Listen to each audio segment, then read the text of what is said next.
তাহলে প্রথমে হচ্ছে আজকে আমরা ষষ্ঠ অধ্যায় দিয়ে শুরু করবো, আমাদের বিচার বিভাগ।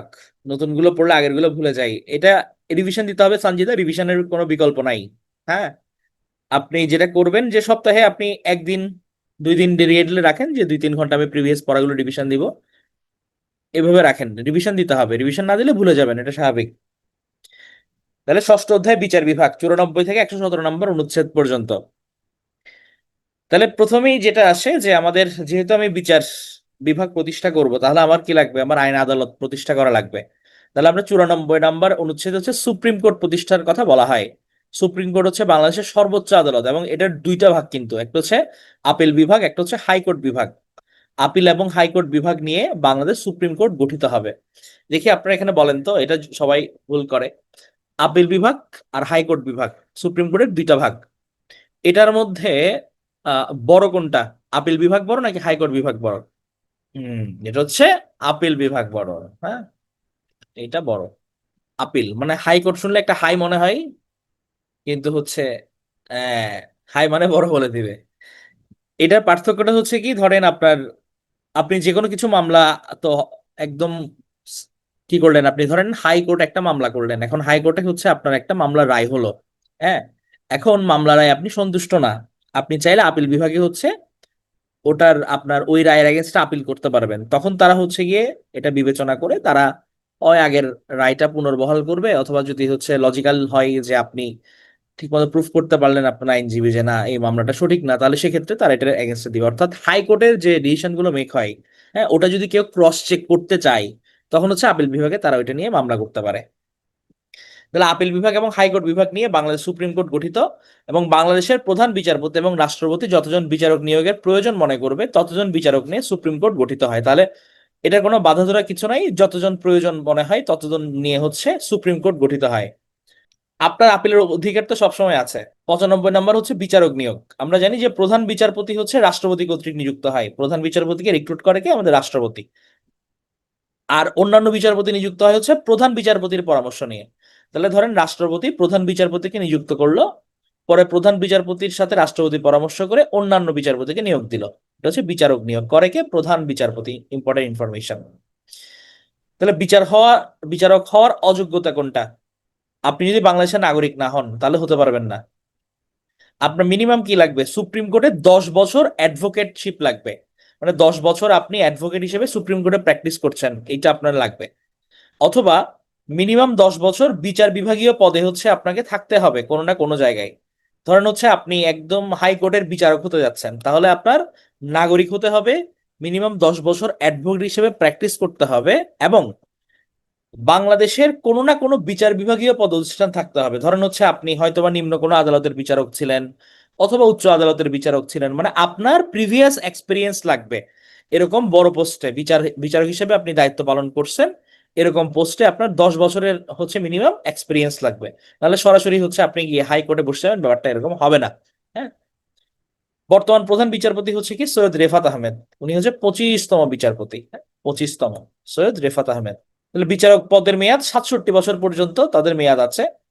এবং তবে এখানে হচ্ছে কি যে যদি ওনাদের কোনো অসদাচরণ বা যে কোনো কিছু প্রমাণিত হয়, তাহলে সেক্ষেত্রে কিন্তু হচ্ছে আপনার মানে সংখ্যাগরিষ্ঠ সমর্থিত সংসদের প্রস্তাব ক্রমে প্রদত্ত রাষ্ট্রপতির আদেশ ব্যতীত কোনো বিচারককে অপসারণ করা যাবে না। হ্যাঁ, এখন এটা নিয়ে একটা কথা আছে, এটা আমরা সামনে ডিটেল বলবো, ওদের অপসারণটা কিভাবে হয়। ঠিক আছে, এটা আপাতত এখানে তোলা থাকলো।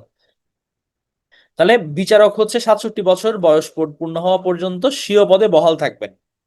তাহলে হচ্ছে এটা মনে রাখেন যে এখানে 67 বছর হওয়া পর্যন্ত স্বীয় পদে তারা বহাল থাকবে। সুপ্রিম কোর্ট, খুবই ইম্পর্টেন্ট লাইন, সুপ্রিম কোর্ট হচ্ছে সংবিধানের অভিভাবক এবং ব্যাখ্যাকারক। ধরেন সংবিধানটা কি? সংবিধানটা একটা ধারাবাহিক আইন টাইপস কিন্তু, ঠিক আছে? তো ধরেন আপনার আপনি হচ্ছে সংসদীয় একজন এমপি, সংসদে কোনো একটা বিষয় নিয়ে আলোচনা হচ্ছে। হ্যাঁ, ধরেন আপনি সংবিধানের কোনো ধারা নিয়ে কনফিউজড, কোনো অনুচ্ছেদ নিয়ে কনফিউজড, আপনি এটা প্রপারলি বুঝতে পারতেছেন না, তখন আপনি চাইলে কিন্তু সুপ্রিম কোর্টের দ্বারস্থ হতে পারেন।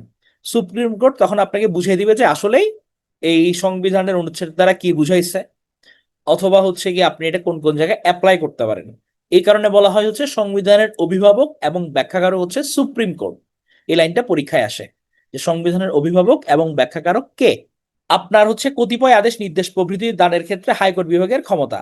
তাহলে হাইকোর্ট যেহেতু হচ্ছে গিয়ে, না এটা তো সুমাইয়া, এটা তো প্রথমে বললাম না, সুপ্রিম কোর্ট হচ্ছে মূল আদালত। সুপ্রিম কোর্টের দুইটা ভাগ, একটা আপিল বিভাগ, একটা হচ্ছে হাইকোর্ট বিভাগ। তাহলে দুইটা আলাদা জিনিস, মানে হাইকোর্ট হচ্ছে সুপ্রিম কোর্টের অন্তর্ভুক্ত। তাহলে হাইকোর্টের একটা ব্যাপার হচ্ছে কি, যে ধরেন আপনার এগুলো যেহেতু একদম উচ্চ আদালত, হ্যাঁ, তো উচ্চ আদালত থেকে যদি কোনো কিছু আপনার আদেশ জারি করা হয়, হ্যাঁ, তাহলে সেই আদেশটা কিন্তু আপনাকে মানতে হবে। উপযুক্ত নির্দেশাবলী এবং আদেশাবলী সে দান করতে পারে, হ্যাঁ। তাহলে মানে আদালত বলছে এত কিছু জাজ করে, তাহলে এটা আপনাকে মানতে হবে। সুপ্রিম কোর্টের উপদেষ্টামূলক এখতিয়ার, রাষ্ট্রপতি জনগুরুত্বপূর্ণ বিষয়ে মতামতের জন্য আপিল বিভাগের বিবেচনার জন্য প্রেরণ করতে পারেন। যেমন অন্তর্বর্তী সরকারকালীন সরকারের শপথ পড়ানোর বিষয়ে মতামত চেয়েছিলেন রাষ্ট্রপতি। তাহলে ধরেন ওরা উপদেষ্টা হিসেবে কিন্তু কাজ করে সুপ্রিম কোর্ট। এখন আপনি হচ্ছে গিয়ে কোনো কিছু আহ নতুন সিচুয়েশন আপনার ইমার্জিং হয়েছে, হ্যাঁ, ইমার্জ করছে। এখন আপনি হচ্ছে বুঝতে পারতেছেন না যে এটা সংবিধানের মধ্য থেকে কিভাবে এক্সিকিউট করা যায়, তখন আপনি চাইলে তাদের থেকে অ্যাডভাইস নিতে পারবেন। এটাকে বলা হচ্ছে সুপ্রিম কোর্টের উপদেষ্টামূলক এখতিয়ার। তাহলে রাষ্ট্রপতি চাইলে যে কোনো ইম্পর্টেন্ট কিছুর জন্য আপিল বিভাগের বিবেচনার জন্য প্রেরণ করতে পারে। যেমন আমাদের যখন অন্তর্বর্তীকালীন সরকার, এটা যেহেতু হচ্ছে সংবিধানের মধ্যে সরাসরি ছিল না, তো এইটা হচ্ছে কিভাবে এক্সিকিউট করা যায় বা তাদের কিভাবে শপথ পড়ানো যায় এসব ব্যাপারে কিন্তু সুপ্রিম কোর্টের কাছে এক্সপার্ট অ্যাডভাইস চেয়েছিল। কোর্ট অফ রেকর্ড খুবই গুরুত্বপূর্ণ, 108 নম্বর অনুচ্ছেদ, কোর্ট অফ রেকর্ড রূপে সুপ্রিম কোর্ট। তাহলে হচ্ছে কি আপনার কোর্ট অফ রেকর্ড, ধরেন আপনার সুপ্রিম কোর্ট কোনো কিছু একটা রায় দিল, হ্যাঁ, এখন ওই রায়টা যেহেতু এখানে সব এক্সপার্টরা বসে রায়টা দেয়, এবং আপনার এই রায়টা পরবর্তী যে কোনো সেম টাইপের বিচারের জন্য হচ্ছে আপনি ব্যবহার করতে পারবেন অ্যাজ এ রেফারেন্স। ধরেন আপনার ধরেন যে কোনো একটা মামলায়, ধরেন মানবতা বিরোধী অপরাধের মামলায় একটা রায় হলো, হ্যাঁ, তো 50 বছর পর সেম টাইপ অফ হচ্ছে একটা ইভেন্ট হয়েছে, তো চাইলে হচ্ছে গিয়ে যখন হচ্ছে আইনজীবী পেশ করবে তখন রেফারেন্স হিসেবে ব্যবহার করতে পারবে যে এই এই সংক্রান্ত মামলায় এরকম হচ্ছে রায় দেওয়া হয়েছিল, হ্যাঁ। এটা একটা ব্যাপার। আরেকটা হচ্ছে কি, সবার কি কথা কেটে কেটে আসছে? সবার কি কথা কেটে কেটে আসছে? আসার তো কথা না, আমার এদিক থেকে তো ঠিক আছে। হ্যাঁ সামিয়া, তাহলে হচ্ছে একটু হয়তো ঝামেলা হচ্ছে, একটু লিভ নিয়ে তারপর আবার জয়েন করো। তাহলে হচ্ছে গিয়ে যে কোর্ট অফ রেকর্ড যেহেতু আপনি রেফারেন্স হিসেবে ড্র করতে পারছেন, আরেকবার আরেকটা কি করতে পারবেন, আরেকটা হচ্ছে গিয়ে আপনার যেহেতু আপনি হাই অথরিটি, তাহলে আপনার যে কোনো কিছু আদেশ কিন্তু মেনে চলতে হবে। ধরেন আপনার সুপ্রিম কোর্ট, হাই কোর্ট, এরা হচ্ছে বললো যে ঠিক আছে, এই জমিটা নিয়ে হচ্ছে, মানে ধরেন একটা জমি নিয়ে দুই পক্ষের মধ্যে গ্যাঞ্জাম চলতেছে, হ্যাঁ, এখন দুই পক্ষ হচ্ছে গিয়ে তারা মামলা করলো, সবগুলো শুনে এটা দেখা গেল কি হাইকোর্ট অব্দি পৌঁছায় গেছে। এখন হাইকোর্ট রায় দিল হচ্ছে গিয়ে যে ক ব্যক্তি, ক এবং খ এর মধ্যে মামলা, ক হচ্ছে গিয়ে এটার মালিক হবে, হ্যাঁ।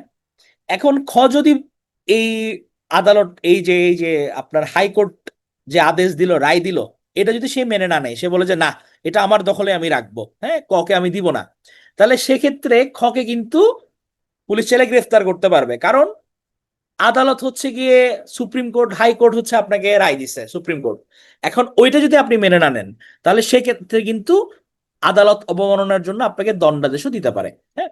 এই কারণে বলা হয় কোর্ট অফ রেকর্ড রূপে সুপ্রিম কোর্ট। জাস্ট এটা মনে রাখবো যে কোর্ট অফ রেকর্ড কাকে বলা হয়, সুপ্রিম কোর্টকে বলা হয়। কত নাম্বার অনুচ্ছেদে বলা হয়েছে? এটা 108 নম্বর অনুচ্ছেদে বলা হয়েছে। এটা অধস্তন আদালতের নিয়ন্ত্রণ এবং শৃঙ্খলা, যে অধস্তন আদালতের দায়িত্ব পালনরত যে ম্যাজিস্ট্রেট যারা আছে তাদের নিয়ন্ত্রণ এবং শৃঙ্খলা বিধান এটা হচ্ছে রাষ্ট্রপতির উপর ন্যস্ত থাকবে। এটাও কিন্তু সেই 22 নম্বরের সঙ্গে সাংঘর্ষিক, হ্যাঁ, যে আপনার ম্যাজিস্ট্রেটদের নিয়ন্ত্রণ শৃঙ্খলা বিধান এগুলো যদি রাষ্ট্রপতির হাতে ন্যস্ত থাকে তাহলে এটা কেমনে হবে? হ্যাঁ, এটা হচ্ছে 116 নম্বর। 117, প্রশাসনিক ট্রাইব্যুনাল সমূহ সংসদে আইনের দ্বারা এক বা একাধিক প্রশাসনিক ট্রাইব্যুনাল প্রতিষ্ঠা করতে পারবে। তাহলে এখানে একটাই মনে রাখবেন, এটা হচ্ছে প্রশাসনিক ট্রাইব্যুনাল নিয়ে বলা হয়েছে কত নম্বর অনুচ্ছেদে, এটা হচ্ছে 117 নম্বর অনুচ্ছেদে। তাহলে প্রশাসনিক ট্রাইব্যুনাল জিনিসটা কি? ইয়েস, ফাবিহার প্রশ্নে আসি। দেখেন আপনি যে প্রশ্ন করছেন এটা দেওয়া আছে। ধরেন আমাদের তো, আমাদের মানে বাংলাদেশের মতো আমাদের দেশগুলোতে যেটা হয় যে আমাদের আসলে আহ প্রচুর পরিমাণে মামলা জমে যায়, দেখা যায় কি একটা মামলা নিষ্পত্তি করতে বছরের পর বছর চলে যাচ্ছে এবং প্রচুর মামলা জমা হয়ে আছে অলরেডি। কিন্তু কিছু ব্যাপার থাকে যেখানে আসলে দ্রুত নিষ্পত্তির প্রয়োজন হয়। হ্যাঁ, যেমন হচ্ছে আমরা এই যে ধরেন গণহত্যা জনিত মানবতা বিরোধী অপরাধ, হ্যাঁ, বড় বড় এগুলোতে কিন্তু ক্রাইসিস মোমেন্টে আপনাকে দ্রুত জাজ করতে হবে, দ্রুত মামলাগুলো নিষ্পত্তি করতে হবে। না হলে হচ্ছে আইদার একটা কথা আছে না যে জাস্টিস ডিলেইড জাস্টিস ডিনাইড, হ্যাঁ, জাস্টিস হারিড জাস্টিস বারিড, একটা কথা আছে। তাহলে এরকম যেগুলো বিশেষ ধরনের মামলা আছে যেগুলো দ্রুত নিষ্পত্তি করতে হয়, এগুলোর জন্য আলাদা ট্রাইব্যুনাল গঠন করা হয়, আলাদা সেট আপ। যে ঠিক আছে, এই হচ্ছে একটা অপরাধ, এটার জন্য আমি 10 জন আইনজীবী রিক্রুট করে দিলাম। এই 10 জন আইনজীবী এরা বসে এই মামলাটা তারা নিষ্পত্তি করবে, এবং তাদের জন্য আলাদা সেট আপ দিলাম। হ্যাঁ, আমার একদম আদালত, একটা ধরেন হচ্ছে আমি একটা কৃত্রিম আদালতের মতো তৈরি করে ফেললাম একটা জায়গার মধ্যে, ওখানে শুধুমাত্র এদের বিচার হবে। হ্যাঁ, যেমন আপনারা দেখবেন যে মানবতা বিরোধী অপরাধ যেগুলো আছে এগুলোর জন্য কিন্তু আলাদা নতুন করে একটা সেট আপ গঠন করা হয়েছে। তো এরকম ট্রাইব্যুনাল গুলোর জন্য দেখা যায় কি আলাদা সেট আপ করা হয়, আলাদা টিম, তাহলে ওটা সোললি আলাদা করে এটা কি করবে, এরা হচ্ছে কি এটাকে নিষ্পত্তি করবে। হ্যাঁ, এবং এগুলো কিছু সংসদের যে আইন আছে এগুলোর দ্বারা হচ্ছে গেলে এগুলো নির্ধারিত হয়, এটাকে বলা হচ্ছে প্রশাসনিক ট্রাইব্যুনাল। না, কোনো সময়সীমা নাই। তাহলে প্রশাসনিক ট্রাইব্যুনাল নিয়ে বলা হয়েছে কত নম্বরে, 117 নম্বরে। তাহলে বিশেষ কোনো সিচুয়েশনে প্রশাসনিক ট্রাইব্যুনাল গঠন করা যাবে। এবার আমরা আরেকটা টার্মিনোলজি শিখি, অ্যামিকাস কিউরি। অ্যামিকাস কিউরি মানে কি, এটা তো অর্থ হচ্ছে, এটা ল্যাটিন থেকে আসছে, এটার অর্থ হচ্ছে আদালতের বন্ধু। এটা মানে কি, এটা হচ্ছে অভিজ্ঞ আইনজীবী প্যানেল।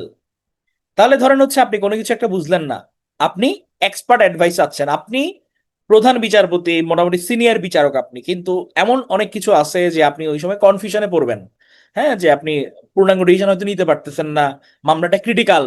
হ্যাঁ, তো এরকম টাইমে হচ্ছে আপনি যে এক্সপার্টদের মতামত নিচ্ছেন, এই এক্সপার্ট প্যানেলকে বলা হচ্ছে অ্যামিকাস কিউরি, যেটার অর্থ হচ্ছে আদালতের বন্ধু। হ্যাঁ, তাহলে এটা কি, এটা হচ্ছে আমাদের প্রশাসনিক ট্রাইব্যুনাল। মুনিয়া, সংবিধান হচ্ছে আপনার লেকচার বুকে আছে, পিডিএফ এ আছে, আবার জুলাই বিপ্লব করে আলাদা করে কেন দিতে হচ্ছে? এবার আসি হচ্ছে আমরা সুপ্রিম জুডিশিয়াল কাউন্সিল, এটা ভেরি ইম্পর্টেন্ট। এখন ধরেন আপনাদের মনে প্রশ্ন আসতে পারে যে ভাইয়া যদি হচ্ছে আমার যারা বিচারক আছে এরা যদি হচ্ছে কোনো কারণে অসদাচরণ করে, এদেরকে আমি কি করব? হ্যাঁ, বা হচ্ছে এরা কোনো নিজেরাই হচ্ছে গিয়ে কোনো বিতর্কিত মামলায় জড়াই পড়লো, তাহলে হচ্ছে এদের ওইটা কি হবে, এদেরকে অপসারণ করার নিয়মটা কি? এখন এদের অপসারণ করার নিয়ম হচ্ছে গিয়ে সুপ্রিম জুডিশিয়াল কাউন্সিল। তাহলে কেউ যদি কোনো সংবিধান লঙ্ঘন করে অথবা গুরুতর কোনো মিসবিহেভিয়ার করে, মিসকন্ডাক্ট করে, তার বিরুদ্ধে যদি কোনো মামলা হয়, তদন্ত হয়, তাহলে সেক্ষেত্রে তাদেরকে অপসারণের জন্য সুপ্রিম জুডিশিয়াল কাউন্সিল কর্তৃক তারা তদন্ত করবে। তাহলে এটা কারা? এটা হচ্ছে গিয়ে 93-96 3 নম্বর অনুচ্ছেদ অনুযায়ী বাংলাদেশের প্রধান বিচারপতি এবং অন্যান্য বিচারকদের মধ্যে অন্য যে 2 জন কর্মে প্রবীণ তাদের নিয়ে গঠিত হবে। তাহলে আমার প্রধান বিচারপতি এবং প্রধান বিচারপতি ছাড়া মোস্ট সিনিয়র যে 2 জন আছে, হ্যাঁ, মোস্ট সিনিয়র 2 জন, তাদেরকে নিয়ে হচ্ছে গিয়ে সুপ্রিম জুডিশিয়াল কাউন্সিল গঠিত হয় বাংলাদেশে। তাহলে সুপ্রিম জুডিশিয়াল কাউন্সিল কিভাবে গঠিত হচ্ছে, আমার প্রধান বিচারপতি থাকছেন একজন, আর মোস্ট সিনিয়র থাকছেন 2 জন। এখন সিনিয়রিটি কিসের বেসিসে? বয়সের বেসিসে না, এটা কিন্তু কাজের বেসিসে। ধরেন এমন হতে পারে যে আমার 2 জন বিচারপতি আছে, একজনের বয়স 50, একজনের বয়স 60, বাট যার বয়স 50 সে হচ্ছে হয়তো জয়েন করছে একদম 30 বছর বয়সে, সে 20 বছর তার এক্সপিরিয়েন্স। আর যার বয়স 60 সে হয়তো জয়েন করছে 45 বছর বয়সে। তো সে এই যে সিনিয়র হলেও তার কিন্তু ওয়ার্কিং এক্সপিরিয়েন্স কত, 15 বছর। আর যার 50 বছর বয়স তার ওয়ার্কিং এক্সপিরিয়েন্স 20 বছর। তাহলে এখানে কর্মে প্রবীণ আমি কাকে বলবো, 50 বছরের লোকটাকে নাকি 60 বছরের ভদ্রলোককে? কাকে, 50 নাকি 60? কর্মে প্রবীণ কে হবে? তাহলে 50 যে সে, কারণ তার ওয়ার্কিং এক্সপিরিয়েন্স বেশি। তাহলে এরকম কর্মে প্রবীণ 2 জন আর প্রধান বিচারপতি, টোটাল 3 জনকে নিয়ে আমাদের গঠিত হয় সুপ্রিম জুডিশিয়াল কাউন্সিল। এখন মজার ব্যাপার হচ্ছে এই যে বিচারপতিদের অপসারণের ক্ষমতা, এইটা আগে ন্যস্ত ছিল সংসদের উপর। হ্যাঁ, তো আমাদের ষোড়শ একটা সংশোধনী হয়, ওখানের মধ্যে যেটা বলা হয় যে বিচারপতিদের অপসারণের ক্ষমতা পুরোপুরি সংসদের হাতে ন্যস্ত থাকবে। অর্থাৎ এমপিরা, সংখ্যাগরিষ্ঠ এমপি যদি মনে করে কোনো বিচারপতিকে অপসারণ করা যাবে, তাহলে সেক্ষেত্রে হচ্ছে সেটা সে করতে পারে। এটা ছিল হচ্ছে আগের সিস্টেম। এখন এই অভ্যুত্থানের পর গত বছরের 20 অক্টোবর এই ষোড়শ সংশোধনীর যে রিভিউ আদেশ, এটা বাতিল হয়ে বিচারপতিদের অপসারণের ক্ষমতা এখন সুপ্রিম জুডিশিয়াল কাউন্সিলের কাছে ন্যস্ত হয়েছে। হ্যাঁ, তাহলে এই যে একটা ভালো জিনিস, কারণ আমার যদি কোনো মিসকন্ডাক্ট হয় তাহলে এটা আমার এক্সপার্ট প্যানেলই তো জাজ করবে, তাই না? এখন এটা যদি হচ্ছে আপনি এমপিদের হাতে ন্যস্ত করে দেন, তাহলে সেক্ষেত্রে কিন্তু মানে একটা কনফ্লিক্ট অফ ইন্টারেস্ট গ্রো করতে পারে। ধরেন কোনো প্রধান বিচারপতি যদি কোনো স্পেসিফিক দলের এগেনস্টে হচ্ছে গিয়ে মানে ওটা জাস্টিফাইড, হ্যাঁ, সেই স্পেসিফিক দলের এগেনস্টে যদি রায় দেয়, এখন আপনি যদি হচ্ছে চান তাকে সরাই দিতে, হ্যাঁ, একসাথে দলীয় ডিসিশন মেক করে আপনি এমপির ভোটের মাধ্যমে তাকে সরাই দিলেন, তাহলে ব্যাপারটা তো জাস্টিফাইড হলো না। ওই বিচারক তো উনি ন্যায় বিচার পেল না।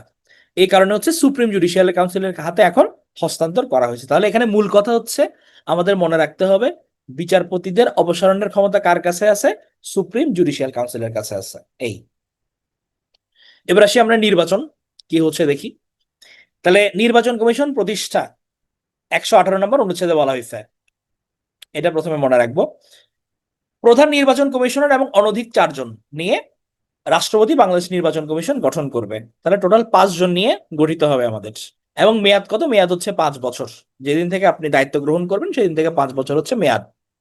বর্তমান প্রধান নির্বাচন কমিশনার নাম কি? এম নাসির উদ্দিন। উনি হচ্ছে বর্তমানে প্রধান নির্বাচন কমিশনার। এখন আপনি নির্বাচন করবেন, আপনার ভোটার তালিকা লাগবে। তাহলে 121 নম্বরে বলা হয়েছে প্রতি এলাকার জন্য একটি মাত্র ভোটার তালিকা থাকবে। ইম্পর্টেন্ট।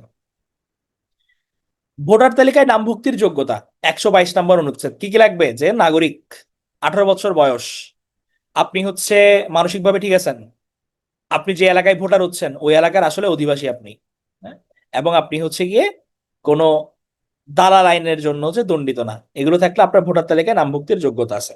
এটা হচ্ছে 122 নম্বর অনুচ্ছেদে বলা হয়েছে। তাহলে 121 নম্বর ভোটার তালিকা প্রণয়ন, 118 নম্বর নির্বাচন কমিশন প্রতিষ্ঠা, এখন হচ্ছে ভোটার তালিকায় নামভুক্তির যোগ্যতা। তাহলে 2008 সালে ছবিযুক্ত ভোটার তালিকা শুরু হয়েছে। 2রা মার্চ জাতীয় ভোটার দিবস হিসেবে পালিত হয় এবং 2008 সালের নবম সংসদ নির্বাচনে না ভোটের বিধান ছিল। এই ইনফরমেশনটা ইম্পর্টেন্ট, যে আপনার আমাদের একবারই না ভোট ছিল। মনে করেন হচ্ছে গিয়ে যে আপনার প্রার্থী পছন্দ না, হ্যাঁ, এখন আপনি চাইলে না ভোট দিতে পারবেন। এটাকে বলা হচ্ছে আমার না ভোটের বিধান, যদিও পরবর্তীতে এটা উঠে গেছে। হ্যাঁ, যে কোনো প্রার্থী আপনার পছন্দ না, লাগবে না, 119 নম্বর লাগবে না। এখানে হচ্ছে আপনাদের মোস্ট ইম্পর্টেন্ট যেগুলো এগুলো পড়াচ্ছি আমি। সংবিধান তো 153 অনুচ্ছেদ, হ্যাঁ, এগুলো লাগবে না, যেগুলো লাগবে সেদিকে এগুলো, এগুলোই দেখেন, এর বাইরে প্রয়োজন নাই। তাহলে 122 নম্বর হচ্ছে কি মানে ভোটার তালিকা কি দেখলাম আমার 2008 সালে শুরু হয়েছে, আর 2008-এ নবম সংসদ নির্বাচনে কিন্তু না ভোটের বিধান ছিল। 123 নির্বাচন অনুষ্ঠানের সময়, যে মেয়াদ শেষ হওয়ার 90 থেকে 60 দিন আগে এবং মেয়াদ শেষ হওয়া ছাড়া রাষ্ট্রপতি পদ শূন্য হলে শূন্য হবার 90 দিনের মধ্যে নির্বাচন হবে। তাহলে কখন নির্বাচন হবে এই জিনিসটা গুরুত্বপূর্ণ। ধরেন হচ্ছে আপনার রাষ্ট্রপতি আছে, তো তার 5 বছর তার মেয়াদ, তো 5 বছর মেয়াদ শেষ হওয়ার আপনি 3 থেকে 2 মাস আগে, 2 থেকে 3 মাস আগে আপনাকে কি করতে হবে? এটা নির্বাচন আপনি করে ফেলতে হবে 2 থেকে 3 মাস আগে। এবং মেয়াদ শেষ হওয়ার আগে যদি রাষ্ট্রপতি পদ শূন্য হয়ে যায়, ধরেন তার মেয়াদ শেষ হয় নাই, তো রাষ্ট্রপতি মারা গেল, অসুস্থ হয়ে গেল, উনি পদত্যাগ করলো, তাহলে শূন্য হওয়ার 90 দিনের মধ্যে, 3 মাসের মধ্যে হচ্ছে নির্বাচন করতে হবে। তাহলে ব্যাপারটা কি দাঁড়ালো, যে আমার মেয়াদ শেষ হওয়ার 2 থেকে 3 মাস আগে রাষ্ট্রপতি পদত্যাগ করে ফেলবে এবং ওই সময়ের মধ্যে কি হবে? নির্বাচন অনুষ্ঠিত হবে। আর মেয়াদ শেষ হওয়া ছাড়া যদি রাষ্ট্রপতি পদটা শূন্য হয়ে যায়, শূন্য হবার 90 দিনের মধ্যে নির্বাচন হয়ে যেতে হবে। আর সংসদ নির্বাচন কোনটা হয়? এমপি ইলেকশন, মেয়াদ শেষ হওয়ার 90 দিন আগে, 3 মাস আগে, এবং মেয়াদ শেষ হওয়া ছাড়া যদি ভেঙে যায়, ধরেন হচ্ছে গিয়ে আপনার প্রধানমন্ত্রী পদত্যাগ করলো, তাহলে এরকম সিচুয়েশনে যদি সংসদ ভেঙে যায়, তাহলে পরবর্তী 90 দিনের মধ্যে হচ্ছে নির্বাচন হতে হবে। তাহলে মেয়াদ শেষ হওয়ার 3 মাস আগে এবং মেয়াদ শেষ হওয়া ছাড়া সংসদ ভেঙে গেলে 3 মাসের মধ্যে হচ্ছে নির্বাচন হবে। তাহলে রাষ্ট্রপতি এবং আমাদের সংসদ নির্বাচন দুইটার ক্ষেত্রে দুই ধরনের কন্ডিশন, যদিও কাছাকাছি। তাহলে রাষ্ট্রপতি নির্বাচনের কি, যে আমি মেয়াদ শেষ হওয়ার 2 থেকে 3 মাস আগে আমাকে নির্বাচন করতে হবে, রাষ্ট্রপতি পদত্যাগ করবে। আর সংসদটা কি, যে মেয়াদ শেষ হওয়ার 3 মাস আগে, 90 দিন আগে সংসদটা ভেঙে যাবে, এরপর হবে নির্বাচন। এখন কোনো কারণে যদি, হ্যাঁ, আমার রাষ্ট্রপতি পদটা শূন্য হয়ে যায়, মেয়াদ শেষ হওয়া ছাড়া, তাহলে শূন্য হবার 90 দিনের মধ্যে নির্বাচন হবে। এখন হলো না, কারণ হচ্ছে এখন তো এটা ইমার্জেন্সি মোমেন্ট না, এটা তো গতানুগতিক সিচুয়েশন না, এই কারণে। এবার আসি হচ্ছে অষ্টম অধ্যায়, মহাহিসাব নিরীক্ষক এবং নিয়ন্ত্রক, 127 নম্বর অনুচ্ছেদ, মহাহিসাব নিরীক্ষক। তাহলে এই যে ধরেন হচ্ছে আপনার রাষ্ট্রীয়ভাবে এত টাকা পয়সা খরচ হয়, তারপর হচ্ছে আমাদের সরকারি কর্মকর্তারা এত টাকা পয়সা পায়, বেতন পায়, এখন তাদের যে বেতনের হিসাব নিকাশ, হ্যাঁ, কিভাবে কি চলতেছে না চলতেছে, এটা একদম সুন্দরভাবে মেনটেন হচ্ছে কিনা, এগুলোর যার দায়িত্বে থাকে, হ্যাঁ, এইটা করে কে? এটা করে হচ্ছে গিয়ে মানে আপনার বিসিএস ক্যাডার একটা পোস্ট আছে, অডিটর, অডিটর ক্যাডার আছে, নাম শুনছেন? অডিট ক্যাডার, অডিট ক্যাডার শুনছেন, হ্যাঁ। তাহলে এই অডিট ক্যাডারদের হচ্ছে একদম হায়ার পোস্ট যেটা, সেটা হচ্ছে গিয়ে আমার কন্ট্রোলার অ্যান্ড অডিটর জেনারেল। এটা হচ্ছে মহাহিসাব নিরীক্ষক, কন্ট্রোলার অ্যান্ড অডিটর জেনারেল। তাহলে এই 127 নম্বর অনুচ্ছেদে মহাহিসাব নিরীক্ষককে রাষ্ট্রপতি নিয়োগ দান করে, এটা 127 নম্বর অনুচ্ছেদে বলা হয়েছে।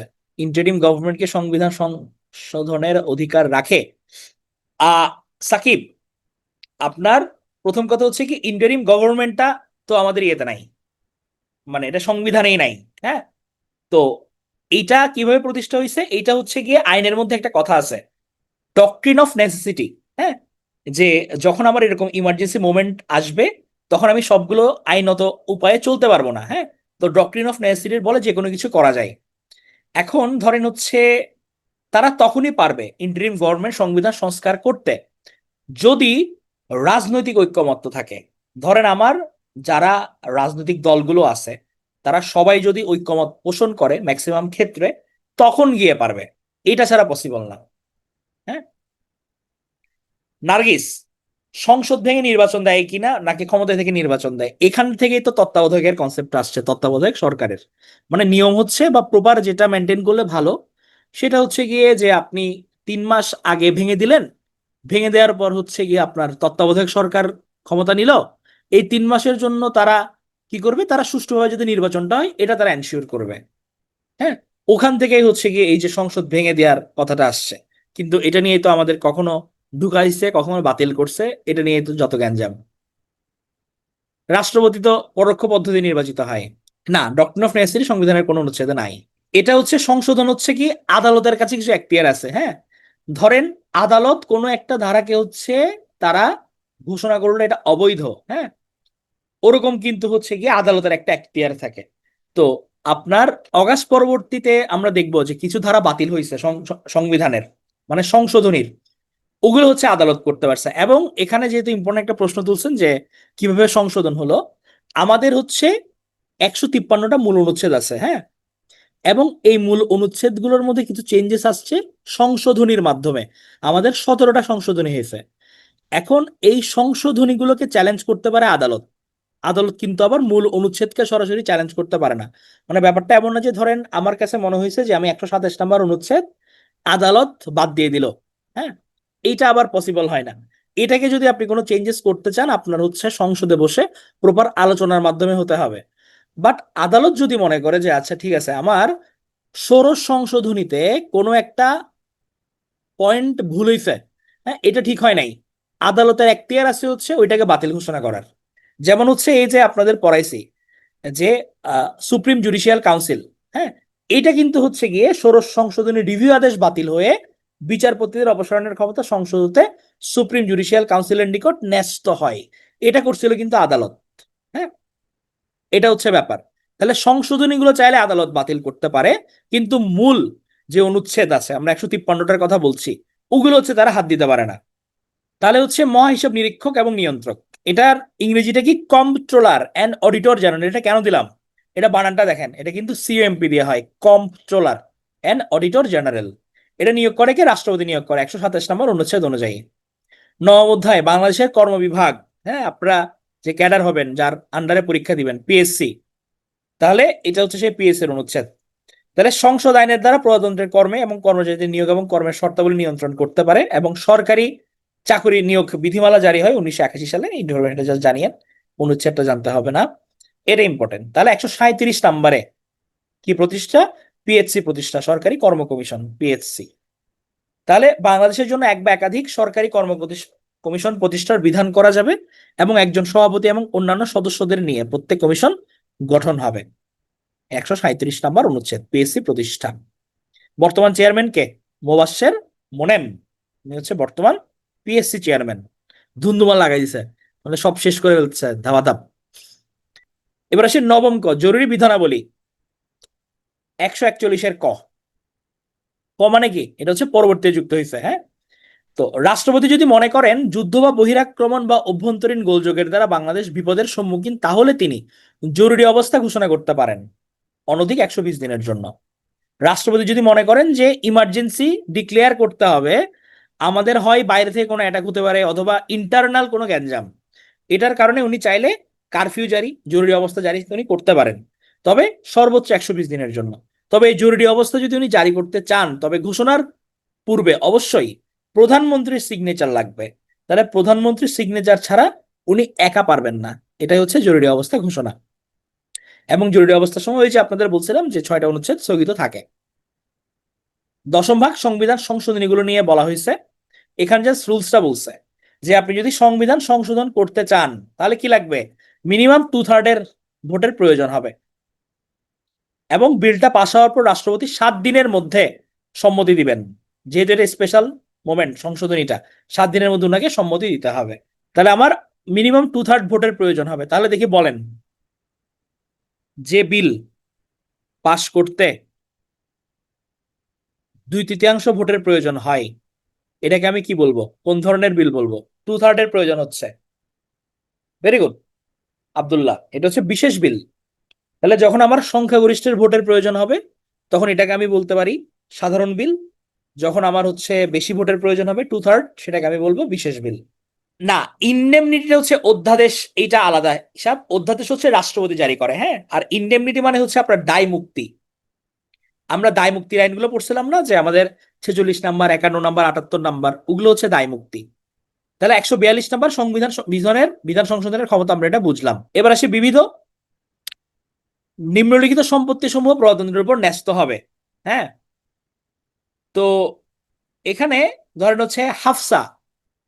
এখন হাফসার নিচে, মানে হাফসার হচ্ছে গিয়ে ধরেন হাফসার বাড়ি কোথায়?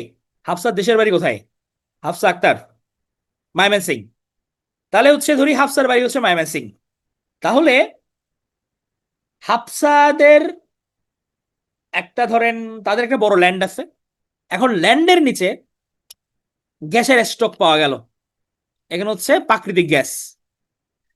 এখন দেখি বলেন তো, এইটার মালিক কে হবে? এটা কি হাফসা হবে নাকি রাষ্ট্র হবে? হঠাৎ করে দেখা গেল কি ওখান দিয়ে হচ্ছে গ্যাস উঠতেছে, আবিষ্কার হইলো, এটা মালিক হবে হচ্ছে রাষ্ট্র। তাহলে এখানেই বলছে যে নিম্নলিখিত সম্পত্তি সমূহ প্রজাতন্ত্রের উপর ন্যস্ত হবে। বাংলাদেশের যে কোনো ভূমির অন্তঃস্থ খনিজ এবং অন্যান্য মূল্য সম্পন্ন সামগ্রী, রাষ্ট্রীয় জলসীমার অন্তর্বর্তী মহাসাগরের অন্তঃস্থ কিংবা বাংলাদেশের মহিষপণ্যের উপরিস্থ ভূমি, খনিজ এবং অন্যান্য মূল্যসম্পন্ন সামগ্রী, বাংলাদেশে অবস্থিত প্রকৃত মালিকবিহীন যে কোনো সম্পত্তি। তাহলে এগুলোর মালিক কে হবে? এগুলো সব হবে প্রজাতন্ত্রের সম্পত্তি, রাষ্ট্র হবে মালিক। হ্যাঁ, তাহলে আমি ব্যক্তি মালিকানা দাবি করতে পারবো না। এটা হচ্ছে 143 নম্বর অনুচ্ছেদে বলা হয়েছে প্রজাতন্ত্রের সম্পত্তি। চুক্তি এবং দলিল। প্রজাতন্ত্রের নির্বাহী কর্তৃত্বে চুক্তি দলিল রাষ্ট্রপতি কর্তৃক প্রণীত বলে প্রকাশ হবে। ওই যে আদেশ ক্রমে রাষ্ট্রপতি, এটাই রাষ্ট্রপতি কর্তৃক প্রণীত। বিদেশের সাথে সম্পাদিত সকল চুক্তি রাষ্ট্রপতির নিকট পেশ করা হবে এবং রাষ্ট্রপতি যদি মনে করে এটা সংসদে পেশ করা দরকার আছে, তাহলে সেক্ষেত্রে উনি সংসদে পেশ করবেন। কিন্তু যদি মনে হয় যে না, এটা হচ্ছে জাতীয় নিরাপত্তার জন্য ঝুঁকি, আমি যদি এই চুক্তিটা প্রকাশ করি, তাহলে সেক্ষেত্রে এটা গোপন বৈঠকে পেশ করা হবে। তাহলে বিদেশের সাথে সম্পাদিত সকল চুক্তি রাষ্ট্রপতির নিকট পেশ করা হবে এবং কোন চুক্তি সংসদের যদি মনে হয় যে না, এটা গোপনীয়তা মেনটেন করা দরকার, তখন সেটা ওভাবে গোপনীয়তা মেনটেন করতে হবে।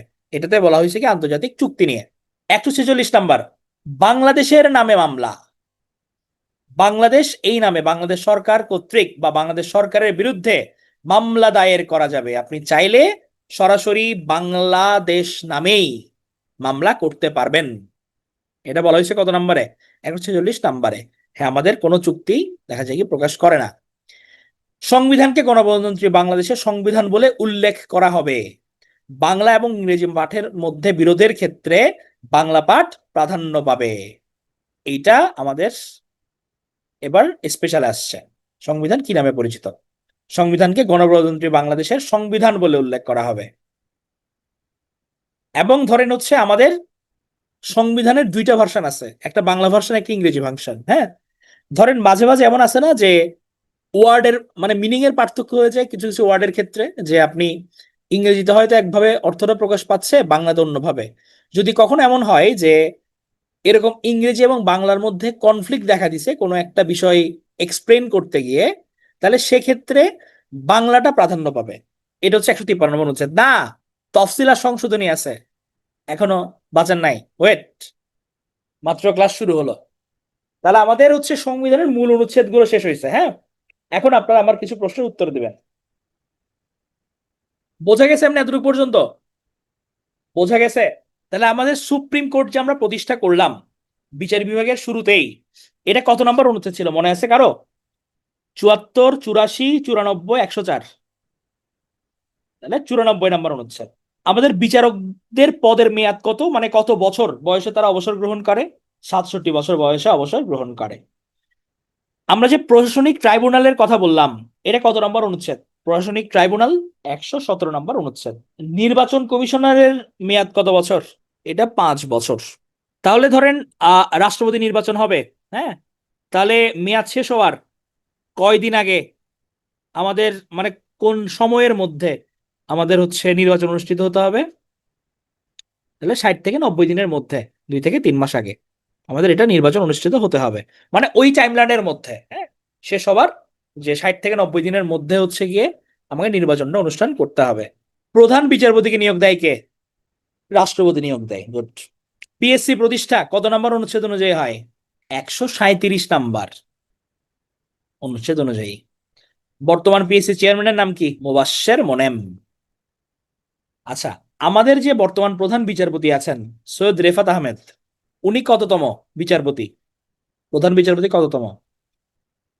উনি 25তম প্রধান বিচারপতি। আপনি সংবিধান সংশোধন করতে চান, আপনার কতজনের হচ্ছে ভোট লাগবে? 2/3, 2/3 ভোট লাগে। 2/3, 2/3। তাহলে বাংলাদেশের নামে মামলা করতে পারবেন কত নম্বর অনুচ্ছেদ অনুযায়ী? 146 নম্বর অনুচ্ছেদ অনুযায়ী বাংলাদেশের নামে মামলা করা যাবে। ভেরি গুড, সব পারছো তোমরা। এবার আমরা যাই তফসিলে, তফসিল আর সংশোধনীতে। তাহলে তফসিল, তফসিল শব্দের অর্থ কি? তফসিল শব্দের অর্থ হচ্ছে বিবরণ। হ্যাঁ, আমরা হচ্ছে ফুটনোট লিখি না, ফুটনোট ব্র্যাকেট দিয়ে, যে মানে ধরেন এক্সপ্লেন করি, এক্সট্রা টিকা ব্যাখ্যা করি। তাহলে এটাই হচ্ছে গিয়ে তফসিল। তাহলে কোনো বিষয়ে আলোচনার পর যদি কোনো একটা আলোচনাকে পূর্ণাঙ্গ করার জন্য অতিরিক্ত বিবরণের প্রয়োজন হয়, হ্যাঁ, তাহলে ব্র্যাকেটে আমি লিখলাম ধরেন অতিরিক্ত কোনো কিছু, এটাকে বলা হচ্ছে তফসিল। সিম্পল হিসাব। 7টা তফসিল এ পর্যন্ত হয়েছে আমাদের। 72-এর সংবিধান প্রথম যখন হয় তখন 4টা তফসিল ছিল, পরবর্তীতে হচ্ছে পঞ্চদশে আরো 3টা যুক্ত হয়, মোট 7টা তফসিল হয়। তো এখান থেকে জাস্ট তফসিলের হেডিংটা জানবেন কি নিয়ে। তাহলে প্রথম তফসিল ছিল হচ্ছে অন্যান্য বিধান সত্ত্বেও কার্যকর আইন। হ্যাঁ, এটা নিয়ে একটা এক্সপ্লেনেশন ছিল প্রথম তফসিলে। দ্বিতীয় তফসিল হচ্ছে রাষ্ট্রপতি নির্বাচন নিয়ে কথা ছিল, যেটা পরবর্তীতে বিলুপ্ত হয়ে যায়। দ্বিতীয় তফসিল রাষ্ট্রপতি নির্বাচন। তৃতীয় তফসিল হচ্ছে শপথ নিয়ে বলা হয়েছে, ইম্পর্টেন্ট। হ্যাঁ, তাহলে সবার শপথ নিয়ে, মানে কে কাকে শপথ পড়াবে, শপথের আসল বিষয় কি, এগুলো ব্যাখ্যা করা হয়েছে তৃতীয় তফসিলে, শপথ। চতুর্থ তফসিল হচ্ছে কি ক্রান্তিকালীন এবং অস্থায়ী বিধানাবলী, ইমার্জেন্সিতে কি করা হবে, এটা চতুর্থ তফসিলে। তাহলে এই 4টা তফসিল আমরা একটু জাস্ট রিডিং করে মনে রাখবো। তাহলে প্রথম তফসিল অন্যান্য বিধান সত্ত্বেও কার্যকর আইন। দ্বিতীয় তফসিল হচ্ছে রাষ্ট্রপতি নির্বাচন, যেটা বিলুপ্ত হয়েছে। তৃতীয় তফসিল শপথ নিয়ে বলা হয়েছে। চতুর্থ তফসিল হচ্ছে ক্রান্তিকালীন এবং অস্থায়ী বিধানাবলী নিয়ে বলা হয়েছে। এবার আসি হচ্ছে আমরা সংবিধান সংশোধনী। আমাদের কয়টা সংবিধান সংশোধনী হয়েছে এখন পর্যন্ত? কয়বার, কয়টা সংশোধনী দেখছি আমরা? আমরা 17টা দেখছি, 17টা। তাহলে আমাদের সংবিধান কোনো স্ট্রিক্ট জিনিস না, আসলে প্রয়োজন অনুযায়ী এটাকে চেঞ্জ করতে হয়। হ্যাঁ, তো আমাদের এই যে 71-এর পরবর্তী সময়, হ্যাঁ, আমাদের 2025 অব্দি আমাদের এই টাইমলাইনের মধ্যে অনেকগুলো চেঞ্জেস আছে সংবিধানের মধ্যে। এই চেঞ্জেস গুলোকে আমি কি বলছি? সংশোধনী বলছি। তাহলে প্রথম সংশোধনী এটা উত্থাপন করা হয় প্রথম সংসদেই। প্রথম সংশোধনীর বিষয়বস্তু কি ছিল এইটা একটু জানবেন। এটা ছিল 93,000 যুদ্ধাপরাধী সহ অন্যান্য মানবতা বিরোধী অপরাধের বিচার নিশ্চিত করা। এটা ছিল প্রথম সংশোধনের উদ্দেশ্য, যে কিভাবে এদেরকে বিচার করা যায় এইটা হচ্ছে গিয়ে সংবিধানের মধ্যে আলোচনা করা বা অন্তর্ভুক্ত করা। এটা হচ্ছে প্রথম সংশোধনের বিষয়বস্তু। দ্বিতীয় সংশোধনীতে কি ছিল? যে জরুরি অবস্থা জারির বিধান সংবিধানে সংযুক্তকরণ। এটা হচ্ছে দ্বিতীয় সংশোধনী, যে ইমার্জেন্সি মোমেন্টে কি করা যায় এইটা। তৃতীয় সংশোধনীতে যেটা ছিল যে 1974 সালে 16ই মে মুজিব ইন্দিরা সীমান্ত চুক্তি স্বাক্ষরিত হয়েছিল। হ্যাঁ, এটা সংবিধানে সংশোধন করা হয় এবং ভারতকে বেরুবারি হস্তান্তর করা হয়। আপনারা ছিটমহলের নাম শুনছেন? ছিটমহল, হ্যাঁ, সংশোধনীটা হচ্ছে অনুচ্ছেদের সংশোধন। তাহলে নাম শুনছেন, যে নাম শুনছেন হোয়াট ইজ ছিটমহল দেখে বলেন। হ্যাঁ, সংশোধন হচ্ছে কিছু অংশে করা হয়। ছিটমহল জিনিসটা কি, কি বুঝেন দেখি বলেন। মানে ছিটমহল জিনিসটা হচ্ছে কি, ধরেন আপনার দেশের মধ্যে অন্য দেশের জমি, ইয়েস, অন্য দেশে আমাদের ভূমি, গুড। তাহলে এটা হচ্ছে কি, যখন আমাদের ধরেন ওই বর্ডারটা ভাগ করা হয়, তখন হচ্ছে গিয়ে দেখা গেছে কি, মানে ওই আমাদের কিছু ল্যান্ড ইন্ডিয়ার মধ্যে ঢুকে আছে, ইন্ডিয়ার কিছু ল্যান্ড আমাদের মধ্যে ঢুকে আছে। হ্যাঁ, তো এগুলোকে বলা হয় ছিটমহল। তো এই ছিটমহল গুলো হচ্ছে গিয়ে বিনিময় করা হয়েছে। হ্যাঁ, যে ওদের যেগুলা আমরা, আমাদের যেগুলো ওরা, নিজেদের মধ্যে দেখা গেছে কি মিউচুয়াল হয়ে এটা বিনিময় করা হয় বাংলাদেশ এবং ইন্ডিয়ার মধ্যে। তো এই যে মুজিব ইন্দিরা সীমান্ত চুক্তি হয়, এটার পরেই মূলত ছিটমহল গুলো বিনিময় হয় এবং ভারতকে বেরুবারিটা হস্তান্তরের মাধ্যমে এই যাত্রাটা শুরু হয়। হ্যাঁ, তবে আপনার আমরা হচ্ছে গিয়ে ছিটমহলটা বেশি পাইছি। যেমন আমাদের ইন্ডিয়াতে হচ্ছে 51টার মতো আছে, আর আমাদের এদিকে আছে হচ্ছে 118টার মতো। এটা হচ্ছে ছিটমহল ব্যাপারটা। তো তৃতীয় সংশোধনী ছিল হচ্ছে এইটা, যে আমার বেরুবারি হস্তান্তরটা, এটা নিয়ে তৃতীয় সংশোধনী। এইটা খুবই গুরুত্বপূর্ণ। চতুর্থ সংশোধনী এটা উত্থাপিত হয়েছে প্রথম সংসদে। আমাদের বাংলাদেশ, আমাদের হচ্ছে প্রথম যে সরকারটা আমাদের গঠিত হয়, আমাদের প্রথম সরকারের নাম কি বলেন দেখি আপনারা। আমাদের প্রথম সরকারের নাম কি? মুজিবনগর সরকার। তাহলে মুজিবনগর সরকার কি আমার প্রধানমন্ত্রী শাসিত সরকার ছিল নাকি রাষ্ট্রপতি শাসিত সরকার ছিল? রাষ্ট্রপতি শাসিত সরকার, কারণ বঙ্গবন্ধু তখন প্রেসিডেন্ট ছিল। ঠিক আছে, তাহলে বঙ্গবন্ধু যখন দেশে ব্যাক করলেন আমাদের 72-এ, উনি কি এসে রাষ্ট্রপতি শাসিত সরকার রাখছেন নাকি প্রধানমন্ত্রী শাসিত সরকার রাখছেন? উনি প্রধানমন্ত্রী শাসিত সরকার করছেন। তাহলে আমাদের 73-এ কিন্তু প্রধানমন্ত্রী শাসিত সরকার ছিল। এখন চতুর্থ সংশোধনীতে গিয়ে 1975 সালে, হ্যাঁ, ওনারা কি করলেন? ওনারা রাষ্ট্রপতি সরকার শাসিত সরকার আবার ব্যবস্থা প্রবর্তন করলেন 1975-এ। উপরাষ্ট্রপতির পদ ক্রিয়েট করা হলো এবং বলা হলো একটা মাত্র জাতীয় দল থাকবে, বাকশাল, বাংলাদেশ কৃষক শ্রমিক লীগ। এবং উক্ত জাতীয় দলের মনোনয়ন ব্যতীত কোনো ব্যক্তি এমপি পদে নির্বাচন করতে পারবে না। এখানে মত প্রকাশ এবং সংবাদপত্রের যে স্বাধীনতার বিধান এটা বাদ দেওয়া হয়। কিছু জাস্ট 4টা পত্রিকা ফিক্স করে রাখা হয় যে এরা হচ্ছে প্রকাশিত হবে। এবং জাতীয় সংসদের মেয়াদ হচ্ছে 5 বছর বাড়ানো হয় 1980 পর্যন্ত। এবং বলা হয় যে রাষ্ট্রপতি থেকে অপসারণ করতে হলে মোট সদস্যের 3/4 হচ্ছে সমর্থন লাগবে। হ্যাঁ, এটা হচ্ছে আমাদের চতুর্থ সংবিধানের বিষয়বস্তু ছিল। ঠিক আছে, চতুর্থ সংশোধনীর। তাহলে হচ্ছে আমাদের কি, আমাদের হচ্ছে চতুর্থ সংশোধনীর কি কি মেইন পয়েন্ট আমাদের মনে রাখতে হবে? রাষ্ট্রপতি শাসিত সরকার ব্যবস্থা প্রবর্তন, উপরাষ্ট্রপতির পদ সৃষ্টি, বাকশাল গঠন, এবং হচ্ছে গিয়ে আমাদের রাষ্ট্রপতিকে অপসারণ। এটার জন্য 3/4 অংশের সমর্থন লাগবে। প্রধানমন্ত্রী শাসিত সরকারের হচ্ছে হর্তাকর্তা কি? আমরা এখন কি দেখি যে আমাদের প্রধানমন্ত্রীর সব পাওয়ার, আর রাষ্ট্রপতি শাসিত সরকার থাকলে মোস্ট পাওয়ার যাবে রাষ্ট্রপতির কাছে। স্লাইড আমরা করি যারা ক্লাস নিয়ে, আমাদের টিচারদের স্লাইড রেডি করতে হয়, মানে আমরা আমাদেরটাই করি যে যার। তাহলে চৌদ্দ সংশোধনী হচ্ছে কি, রাষ্ট্রপতি শাসিত সরকার ব্যবস্থা প্রবর্তন, উপরাষ্ট্রপতির পদ সৃষ্টি, বাকশাল। বাকশালটা যে আমরা শুনি যে বাকশাল হচ্ছে আনা হয়েছিল, এটা হচ্ছে এই চৌদ্দ সংশোধনীতে আনা হয়। কারণ ধরেন আপনার মানে ওই সময় হচ্ছে বাংলাদেশ কৃষক শ্রমিক লীগ, যেটা বাকশাল নামে পরিচিত ছিল, মানে বঙ্গবন্ধুর ওই সময় থিঙ্কিং যেটা ছিল যে মানে আপনার 72 থেকে 75 ওই টাইমটার মধ্যে তো প্রচুর পরিমাণে হচ্ছে লুটপাট হয়েছে, দুর্নীতি হয়েছে, হ্যাঁ। তো উনি কাইন্ড অফ হতাশ ছিল। তো ওনার মাথায় ছিল ছিল কি, যে যদি আমি সমাজতান্ত্রিক ওয়েতে গিয়ে একটু কঠোর হয়ে দেশটাকে লাইনে তুলতে পারি, তখন আসলে হয়তোবা এটা বেটার হবে, বেটার কিছু হবে, হ্যাঁ। তো ওই চিন্তা থেকে হচ্ছে বাকশালের একটা চিন্তা ওনার মাথায় আসছিল। এখন বাকশাল নিয়ে পক্ষে বিপক্ষে অনেক মতামত আছে, বাট এটা আসলে এক্সিকিউট হওয়ার আগেই তো হচ্ছে উনি সপরিবারে নিহত হয়ে যান। তো এই কারণে এটা আসলে কি আমাদের জন্য ভালো হয়েছে নাকি খারাপ হয়েছে, এই জিনিসটা আমরা জাজ করতে পারি নাই। আচ্ছা সুমাইয়া, এটা আসবে, হ্যাঁ। প্রথম সংশোধন বলতে হচ্ছে কি বোঝাচ্ছে, দেখি বলেন আপনারা, অন্যদের কাছে প্রশ্ন, আমাদের প্রথম সংসদ বলতে কি বুঝাই, এটা কিন্তু একটু ঠান্ডা মাথায় চিন্তা করলে বোঝা যাবে। প্রথম সংসদ মানে কি বোঝাচ্ছি? হ্যাঁ, 1973 আমাদের প্রথম যে সরকার গঠিত হইলো না, সরকার গঠন হইলো আমাদের, গঠন হওয়ার পর মানে আমার দেশ স্বাধীনের পর আর কি, ওরা যে প্রথম আমার সংসদটা গঠন করছে, ওটা আমাদের প্রথম সংসদ। কোনটা ভালো আতিকুর? ভালো তখনই হবে যখন আপনার ব্যালেন্স থাকবে। আমার ধরেন প্রধানমন্ত্রী সহায়তা সরকার, সমস্যা নাই, প্রেসিডেন্টেও সমস্যা নাই, কিন্তু একটা ব্যালেন্স থাকবে। ক্ষমতার মধ্যে আপনার একটা ব্যালেন্স থাকতে হবে, আপনার দায়বদ্ধতা থাকতে হবে, আপনি ফল্ট করলে আপনাকে ধরার ওয়ে থাকতে হবে। এটা যদি না থাকে তাহলে ব্যালেন্স তো নষ্ট হয়ে যাবে। হ্যাঁ, তাহলে প্রথম সরকার গঠনের পর যে সংসদ হয়েছিল, এটা হচ্ছে আমার প্রথম সংসদ, না প্রথম অধিবেশন না। একটা ধরেন 5 বছরের আপনার যে টাইম লাইন সংসদের মধ্যে, আপনি তো অনেকবারই বসতেছেন আলোচনায়, প্রত্যেকটা আলোচনায় হচ্ছে একটা আবার অধিবেশন। প্রথম অধিবেশন হচ্ছে আমি একদম প্রথমবার যেটাতে বসছি। তাহলে আমরা যদি আমরা 4টা যে সংশোধনীর ক্ষেত্রে দেখি, হ্যাঁ, প্রথম সংসদে কিন্তু আমাদের 4 বার সংশোধনী আনা হয়, প্রথম 4টাই কিন্তু এটাতে, তাই না?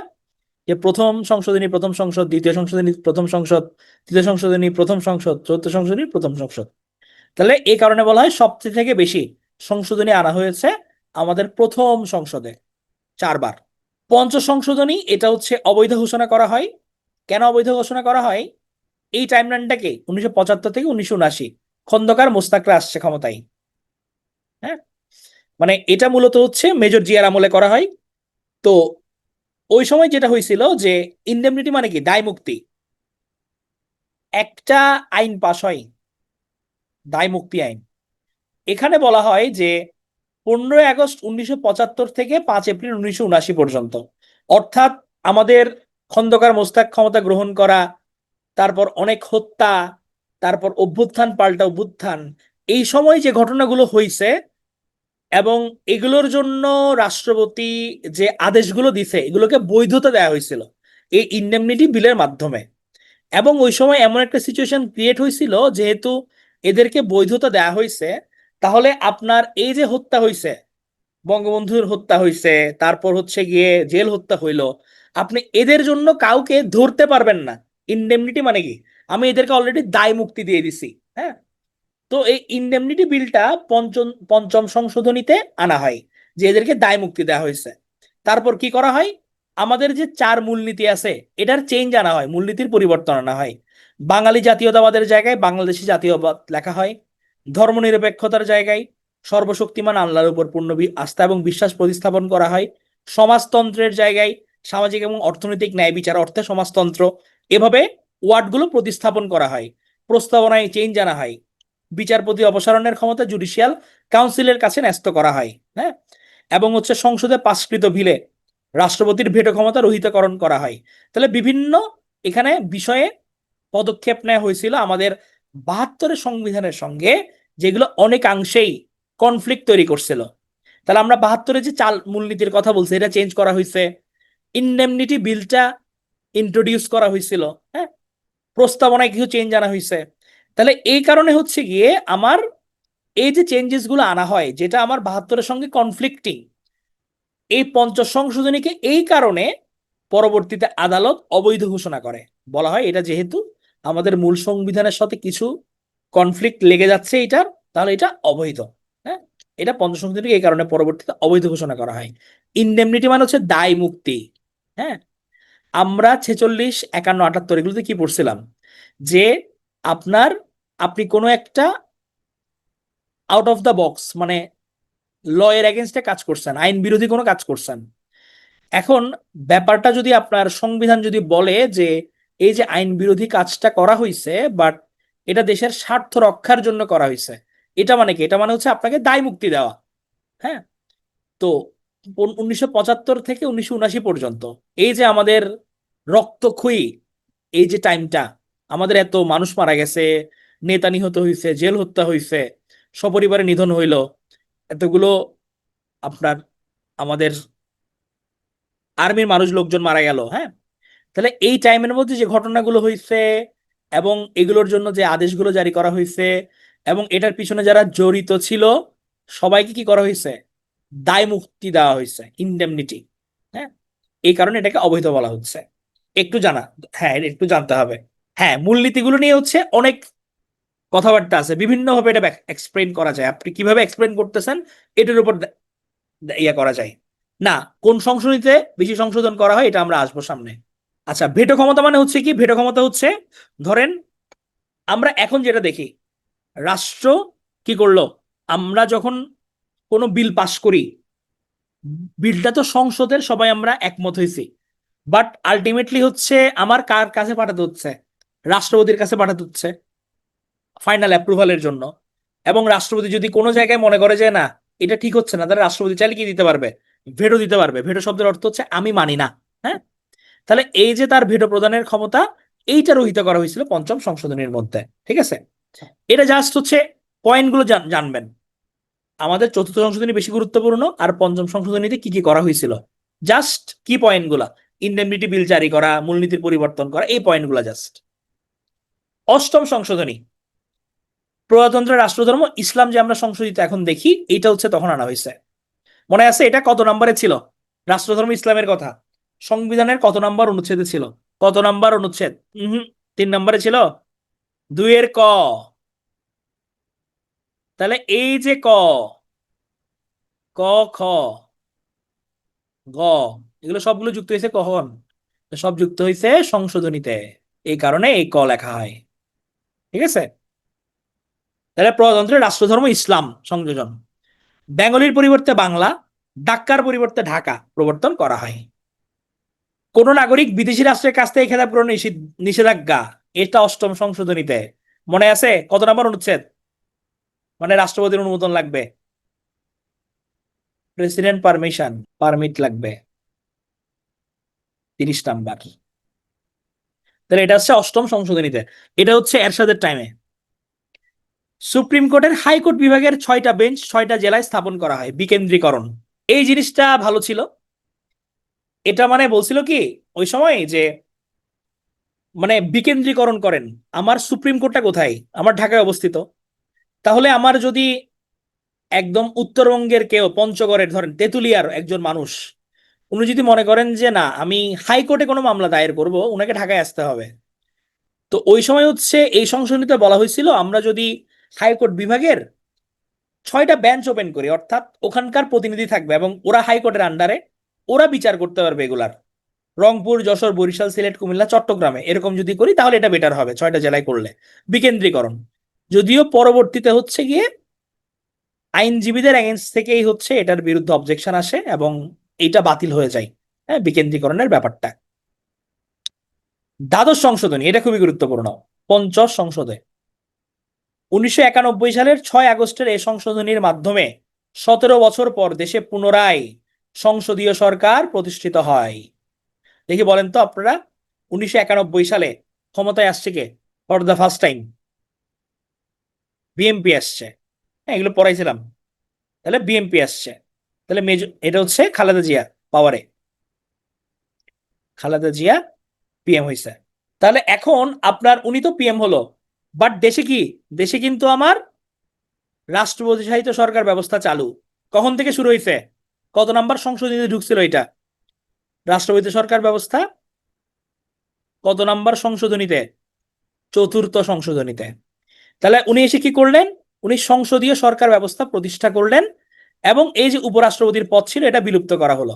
এবং এই যে এইটা ডিসিশনটা মেক করা হয়েছে, এটা হয়েছিল গণভোটের মাধ্যমে, গণভোটের মাধ্যমে হয়েছিল। তো কোন দুইটা সংশোধনীর মধ্যবর্তী সময় দেশের রাষ্ট্রপতি ব্যবস্থা চালু ছিল? এটা চতুর্থ থেকে দ্বাদশ। তাহলে 75 থেকে 91 আমাদের যত সরকার হয়েছে সবগুলো কিন্তু আমাদের রাষ্ট্রপতি শাসিত সরকার। এবার আসি ত্রয়োদশ সংশোধনী, এটা হচ্ছে ষষ্ঠ সংশোধনে। ত্রয়োদশ সংশোধনী গুরুত্বপূর্ণ হচ্ছে এই সময় তত্ত্বাবধায়ক সরকার ব্যবস্থা প্রবর্তন করা হয় 13তমতে, তত্ত্বাবধায়ক সরকার ব্যবস্থা প্রবর্তন করা হয়। আর পঞ্চদশ সংশোধনীতে এসে এটা বাতিল হয়। তাহলে তত্ত্বাবধায়ক সরকার ব্যবস্থা প্রবর্তন খুবই গুরুত্বপূর্ণ 13তে, ত্রয়োদশ বাতিল পঞ্চদশ, ত্রয়োদশে প্রবর্তন বাতিল হচ্ছে পঞ্চদশে। তাহলে পঞ্চদশ সংশোধনী হচ্ছে আমাদের কি হয়েছে, এটা নবম সংশোধনী হয়েছে। একজন বলছিলেন না সবচেয়ে বেশি সংশোধনী কোথায় করা হয়েছে, পঞ্চদশ সংশোধনীতে। টোটাল পুরো সংবিধান জুড়ে 55টা কারেকশন করা হয় এখানে পঞ্চদশ সংশোধনীতে। তাহলে সবচেয়ে বেশি সংশোধন হয় 55টি, কখন, পঞ্চদশ সংশোধনীতে। আর প্রশ্ন যদি আসে কোন সংসদে সবচেয়ে বেশি সংশোধনী হয়, উত্তর কি হবে, কোন সংসদে সবচেয়ে বেশি সংশোধনী হয়, প্রথম সংসদে। নবম কেন হবে, নবমের মধ্যে হচ্ছে মানে পঞ্চদশ সংশোধনীর মধ্যে সবচেয়ে বেশি সংশোধন হয়েছে, হ্যাঁ, বাট সংসদের কথা বললে সবচেয়ে বেশি এটা হবে প্রথম সংসদে, কারণ আমার প্রথম 4টা সংশোধনী হচ্ছে ওখানেই। আর একটার আন্ডারে সবচেয়ে বেশি, ধরেন এটা কি আমার 15টার আন্ডারে, এগুলো সব সাব ডিভিশন না, 15টার মধ্যে ঢুকছে পঞ্চদশ নাম্বারটার মধ্যে। এটা যদি আমার হেডিং হয় মেইন হেডিং, এটার আন্ডারে সাব হেডিং হচ্ছে এরকম 55টা। আর প্রথম সংসদে কি হয়েছে, একদম সেপারেটলি আমাদের 4টা সংশোধনী হয়েছে। হ্যাঁ আপনি যেভাবে বলেন সমস্যা নাই, লিখলে পঞ্চদশ লিখতে হবে, আর 15তম হলে 15তম। তাহলে এখানে কি করা হয়েছিল, এখানে হচ্ছে গিয়ে আমরা যে সংবিধানে দেখছিলাম মূলনীতির পরিবর্তন, ওগুলো আবার এখানে সংযোজন করা হয়। শেখ মুজিবুর রহমানকে জাতির জনক হিসেবে স্বীকৃতি দেওয়া হয়, তত্ত্বাবধায়ক সরকার ব্যবস্থা বাতিল করা হয়। এটা পরে অ্যাড হয়েছে 4-এর ক, এই যে শেখ মুজিবুর রহমানকে জাতির জনক, 4-এর ক ছিল এটা, এটা হচ্ছে পঞ্চদশে যুক্ত করা হয়েছিল, এটা প্রথমে ছিল না। সংরক্ষিত আসন মহিলাদের 45 থেকে 50 করা হয়েছিল, এবং 7-এর ক খ এই দুটো অনুচ্ছেদ সংযোজন করা হয়, এই যে এগুলা। তারপর আমরা 18-র ক যে দেখি এটা, তারপর 23-এর ক দেখি না, উপজাতিদের ব্যাপার যেটা, এটা এখানে করা হয়েছিল। এবং 5টা তফসিল, পঞ্চম ষষ্ঠ সপ্তম, এই 3টা তফসিলে সংযোজন করা হয়। 4-এর ক এখনো সিগনিফিকেন্ট না, সরাসরি বাতিল হয়নি, তবে সিগনিফিকেন্ট না। এখানে কেন রাখা হয়েছিল, কারণ তখন হচ্ছে আওয়ামী লীগ গভর্নমেন্ট ক্ষমতায়, তারা মনে করছে হচ্ছে গিয়ে যে আমরা এটার মধ্যে রাখবো, হ্যাঁ। তো ওখানে তারা রাখছে, তাদের 4 নাম্বার যে আপনার অনুচ্ছেদ যেটা ছিল, এটা হচ্ছে তাদের কাছে সিগনিফিকেন্ট মনে হয়েছে রাখার জন্য, এই কারণে। 4 নাম্বার কোনটা ছিল, আচ্ছা এটা আপনাদের অবশ্যই এটা গুরুত্বপূর্ণ না, তো এটা পড়ায় নাই, হ্যাঁ। তো এখানের মধ্যে ওরা 4-এর কয়ের মধ্যে মানে ঢোকানো যেখানে গেছে আর কি, ওখানে ইনকর্পোরেট করছে, কারণ অন্যান্য গুলো ওভাবে যাচ্ছিল না, হ্যাঁ। কারণ আমি 4 নাম্বারের মধ্যে জাতীয় সঙ্গীত পতাকা প্রতীকের কথা বলতেছি, মানে সবগুলো ন্যাশনাল জিনিস। তাহলে জাতীয় সঙ্গীত, জাতীয় পতাকা, জাতীয় প্রতীক, জাতির পিতা, এভাবে ঢুকাই দিচ্ছে আর কি 4-এর ক। এবং বিলোপ করা হয়েছে কোনটা কোনটা, সরকার ব্যবস্থা বাতিল করা হয়েছে, এবং সংবিধান সংশোধনে গণভোট বাতিল করা হয়েছে। সংবিধান সংশোধনের জন্য আগে একটা গণভোটের একটা ব্যাপার ছিল, এটা বাতিল করা হয়েছে। তাহলে এটা গুরুত্বপূর্ণ। আমাদের লেটেস্ট 17 ডিসেম্বর 2024-এ এই পঞ্চদশ সংশোধনীর 6টা বিধান মোট বাতিল করা হয়েছে। তত্ত্বাবধায়ক সরকার ব্যবস্থা বহাল করা হয়েছে, বিলুপ্তির যে 2টা ধারা ওটা বাতিল করে, গণভোটের বিধান বহাল করা হয়েছে, আবার 7-এর ক খ 44-এর 2 নম্বর অনুচ্ছেদ এগুলো বাতিল করা হয়েছে। তাহলে এই 6টা তারা বাতিল করছে পঞ্চদশ সংশোধনীর মধ্যে।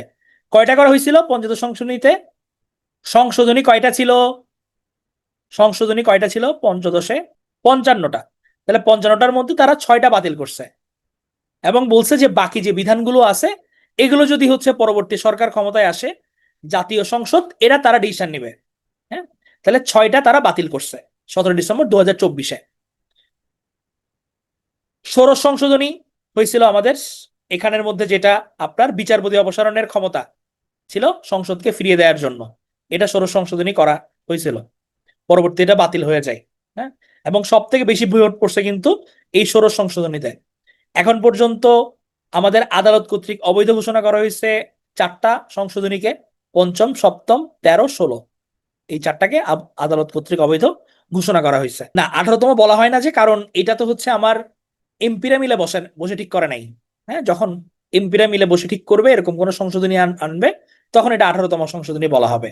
আর সংশোধনী মানে কিন্তু হচ্ছে গিয়ে যে আপনার নতুন করে আপনি কোনো চেঞ্জেস আনলেন আর কি, হ্যাঁ, ওইটাকে বলা হচ্ছে। তো এটার জন্য প্রপার একটা বডি লাগবে। এটা তো করছে আদালতরা বাতিল। সপ্তদশের মধ্যে হচ্ছে এই যে আপনাদের বললাম প্রথম দিনই 2044 সাল পর্যন্ত মেয়াদ বাড়ানো হয়েছে 50টা সংরক্ষিত নারী আসন। এটা হচ্ছে সপ্তদশ সংশোধনীতে করা হয়েছে। আর 1972 সালে মূলত ছিল আমাদের 15টা, পরে বাড়তে বাড়তে এখন 50টা পর্যন্ত হয়েছে। তাহলে এইটা খুবই গুরুত্বপূর্ণ। হ্যাঁ, তাহলে এতক্ষণ যেগুলো পড়লেন এগুলোর মূল কি পয়েন্ট হচ্ছে এটা। আমরা কি দেখছি? আমরা দেখছি হচ্ছে আমাদের সংসদীয় সরকার পদ্ধতি, এটা মূল সংবিধানে ছিল, বিলুপ্ত করা হয়েছিল চতুর্থতে। আসছিল কোনটা? রাষ্ট্রপতি শাসিত সরকার ব্যবস্থা। পরবর্তীতে আমাদের দ্বাদশ সংসদে গিয়ে 1991 সালে এটা আবার ঢুকে গেল, আবার আসলো আমাদের সংসদীয় সরকার। আমরা প্রস্তাবনায় মুক্তি সংগ্রাম, ধর্মনিরপেক্ষতা, বাঙালি জাতীয়তাবাদ, এগুলো সবগুলো দেখছিলাম কোথায়? মূল সংবিধানে। পঞ্চম পঞ্চম সংশোধনীতে সবগুলো বাতিল করা হয়, পরবর্তীতে পঞ্চদশে আবার সব ঢুকানো হয়। আমরা রাষ্ট্রপতি নির্বাচনে প্রত্যক্ষ ভোট, রাষ্ট্রপতি শাসিত সরকার ব্যবস্থা দেখছিলাম কোথায়? চতুর্থতে। এটা বাতিল করা হয় কখন? দ্বাদশে। আমরা উপরাষ্ট্রপতি এই পদ দেখছিলাম চতুর্থতে, এটা বাদ দেওয়া হয় দ্বাদশে। উপপ্রধানমন্ত্রী পদ ক্রিয়েট করা হয়েছিল পঞ্চমে, মেজর জিয়ার সময়, এটা বাতিল করা হয় দ্বাদশে। সুপ্রিম জুডিশিয়াল কাউন্সিল, অর্থাৎ বিচারপতি অপসারণের ক্ষমতা সুপ্রিম জুডিশিয়াল কাউন্সিলের কাছে যাবে, এটা পঞ্চম সংশোধনীতে যুক্ত করা হয়, যে না, বিচারপতি অপসারণের ক্ষমতা এটা থাকবে সুপ্রিম জুডিশিয়াল কাউন্সিলের হাতে। ষোড়শ সংশোধনীতে এটাকে বিলুপ্ত করা হয়। এমপিরা বলে যে না, আমার হচ্ছে এটা ইয়ে করা যাবে না, এটা মানা যাবে না, আমাদের হাতে ক্ষমতা থাকবে। এখন আপনাদের কাছে প্রশ্ন, সবচেয়ে বেশি আমার সংশোধনী, সরি, সবচেয়ে বেশি ভোট পড়ছিল কোন সংশোধনীতে? সবচেয়ে বেশি ভোট পড়ছিল কোথায়? এই 16 নাম্বারেই, 327 জন। সবাই ভোট দিছিল, সবাই চাইছিল হচ্ছে বিচারপতিদের অপসারণের ক্ষমতা যাতে এমপিদের হাতেই থাকুক, এই কারণে সবাই সমানে ভোট দিছে। এখানে সরকারি দল বিরোধী দল সবাই এক হয়ে গেছে। হ্যাঁ, তো পরবর্তীতে আমরা দেখতে পাই যে 20 অক্টোবর 2024 সালে এটাকে আবার পুনঃপ্রবর্তন করা হয়। তাহলে এখন কাদের হাতে আছে? সুপ্রিম জুডিশিয়াল কাউন্সিলের হাতে আছে। নির্দলীয় তত্ত্বাবধায়ক সরকার ত্রয়োদশ সরকার ব্যবস্থায় যুক্ত করা হয়, পরে এটা বিলুপ্ত করা হচ্ছে পঞ্চদশে। 17 ডিসেম্বর 2024 এটা আবার পুনর্প্রবর্তন করা হয়। তাহলে হ্যাঁ, এখানে সবগুলো ভালো করে মনে রাখতে হবে, কারণ সংশোধনী নিয়ে পরীক্ষায় প্রশ্ন আসে। রিটেনে সরাসরি দেখবেন যে 20 নম্বরের প্রশ্ন দিয়ে দিছে যে সংশোধনীগুলো হচ্ছে আলোচনা করো। তাহলে সেক্ষেত্রে হচ্ছে গিয়ে আপনার যদি মানে মেইন কনসেপ্টটা না জানেন তখন লিখতে পারবেন না। হ্যাঁ, এই কারণে এগুলো একটু লাগবে। সবচেয়ে বেশি সংশোধনী প্রথম সংশোধন হয়েছে, সবচেয়ে বেশি ভোট পড়ছে ষোড়শে। রাষ্ট্রপতি ব্যবস্থা চালু ছিল আমাদের চতুর্থ থেকে দ্বাদশের মধ্যে। বিল পাস হওয়ার পর পরই রাষ্ট্রপতির অনুমোদন পাইছিল চতুর্থ সংশোধনীটা, হ্যাঁ, বাকশালেরটা। এ পর্যন্ত সংশোধন হয়নি সপ্তম এবং 11। তাহলে এই দুইটা সংসদের মধ্যে কোনো সংশোধনী হয় নাই, পুনর্বহাল করা হয়। এগুলো হচ্ছে গিয়ে আপনার নতুন গভর্নমেন্ট আসার পর ওরা যদি 18তম সংশোধনী করে ওখানে হচ্ছে অ্যাড হবে। তাহলে সংবিধান সংশোধনীতে গণভোট, হ্যাঁ, গণভোট হচ্ছে আগে আমাদের ছিল, হ্যাঁ, পরবর্তীতে এটা বাতিল করা হয়েছিল কখন? পঞ্চদশ সংশোধনীতে এটা বাতিল করা হয়।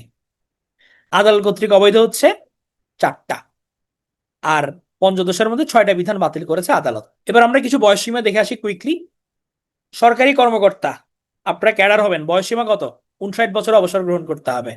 পিএসসি চেয়ারম্যান, মহাহিসাব নিরীক্ষক 65 বছর মেয়াদ, বিচারক গবেষক 67 বছর, আর অ্যাটর্নি জেনারেল রাষ্ট্রপতির ইচ্ছা অনিচ্ছার উপর নির্ভর করবে। কার্যভার গ্রহণ হতে 5 বছর মেয়াদ কাদের? রাষ্ট্রপতি, প্রধানমন্ত্রী এবং এমপিদের। 67 বছর প্রধান বিচারপতি, আর হচ্ছে গভর্নর, এটা গভর্নর এখন আর হবে না। আমাদের বাংলাদেশ ব্যাংকের গভর্নরের মেয়াদ ছিল হচ্ছে আগে 67 বছর পর্যন্ত, হ্যাঁ। এখন আমাদের ইন্টারিম গভর্নমেন্ট এসে তারা বলছে যে না, এটা হচ্ছে ওদের বয়স সীমা হচ্ছে এরকম ফিক্স থাকবে না, কারণ আমার একটা এক্সপিরিয়েন্সড মানুষ যদি হয় তাহলে আমি তাকে কেন 67 বছরে ছেড়ে দিব। তাহলে 65 বছর বা কার্যভার গ্রহণ হতে 5 বছর, যেটি আগে ঘটবে। পিএসসি চেয়ারম্যান তারপর হচ্ছে মহাহিসাব নিরীক্ষক এবং নিয়ন্ত্রক এবং প্রধান নির্বাচন কমিশনার।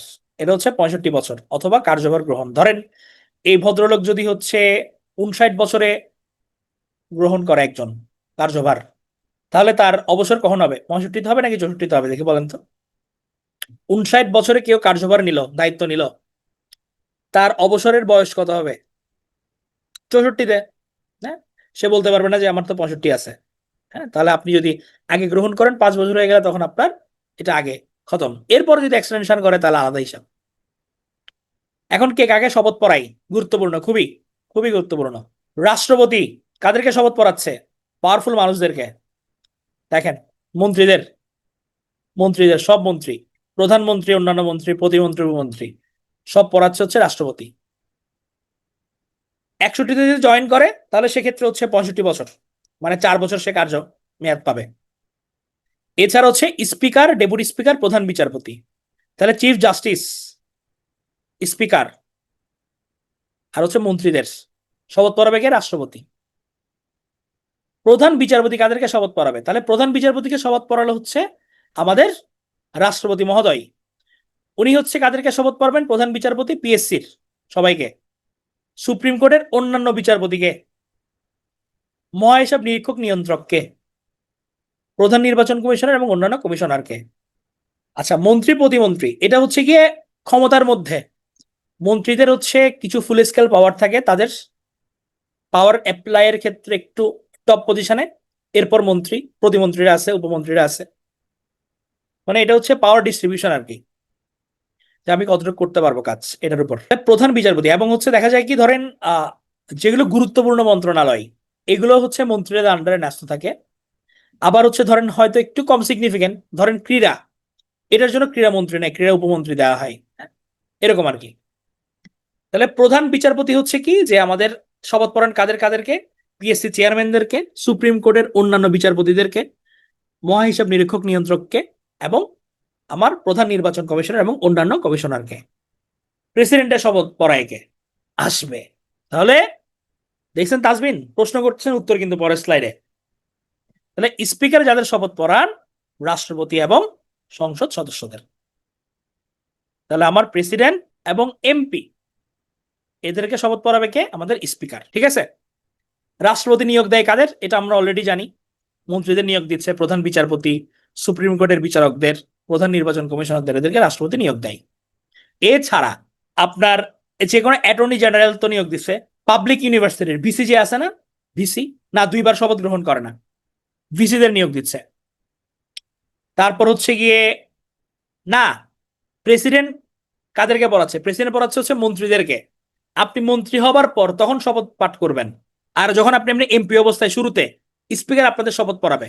তাহলে 3 বাহিনীর প্রধানকে রাষ্ট্রপতি নিয়োগ করতেছে, প্রধান তথ্য কমিশনার, মানবাধিকার কমিশনের চেয়ারম্যান, জুডিশিয়াল সার্ভিস কমিশনের চেয়ারম্যান, আইন কমিশনের চেয়ারম্যান। তাহলে বড় সব পজিশনে নিয়োগ দিচ্ছে রাষ্ট্রপতি।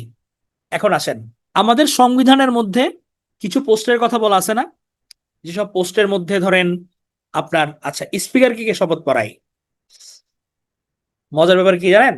স্পিকার নিজেকে নিজে শপথ পড়ায়। ঠিক আছে।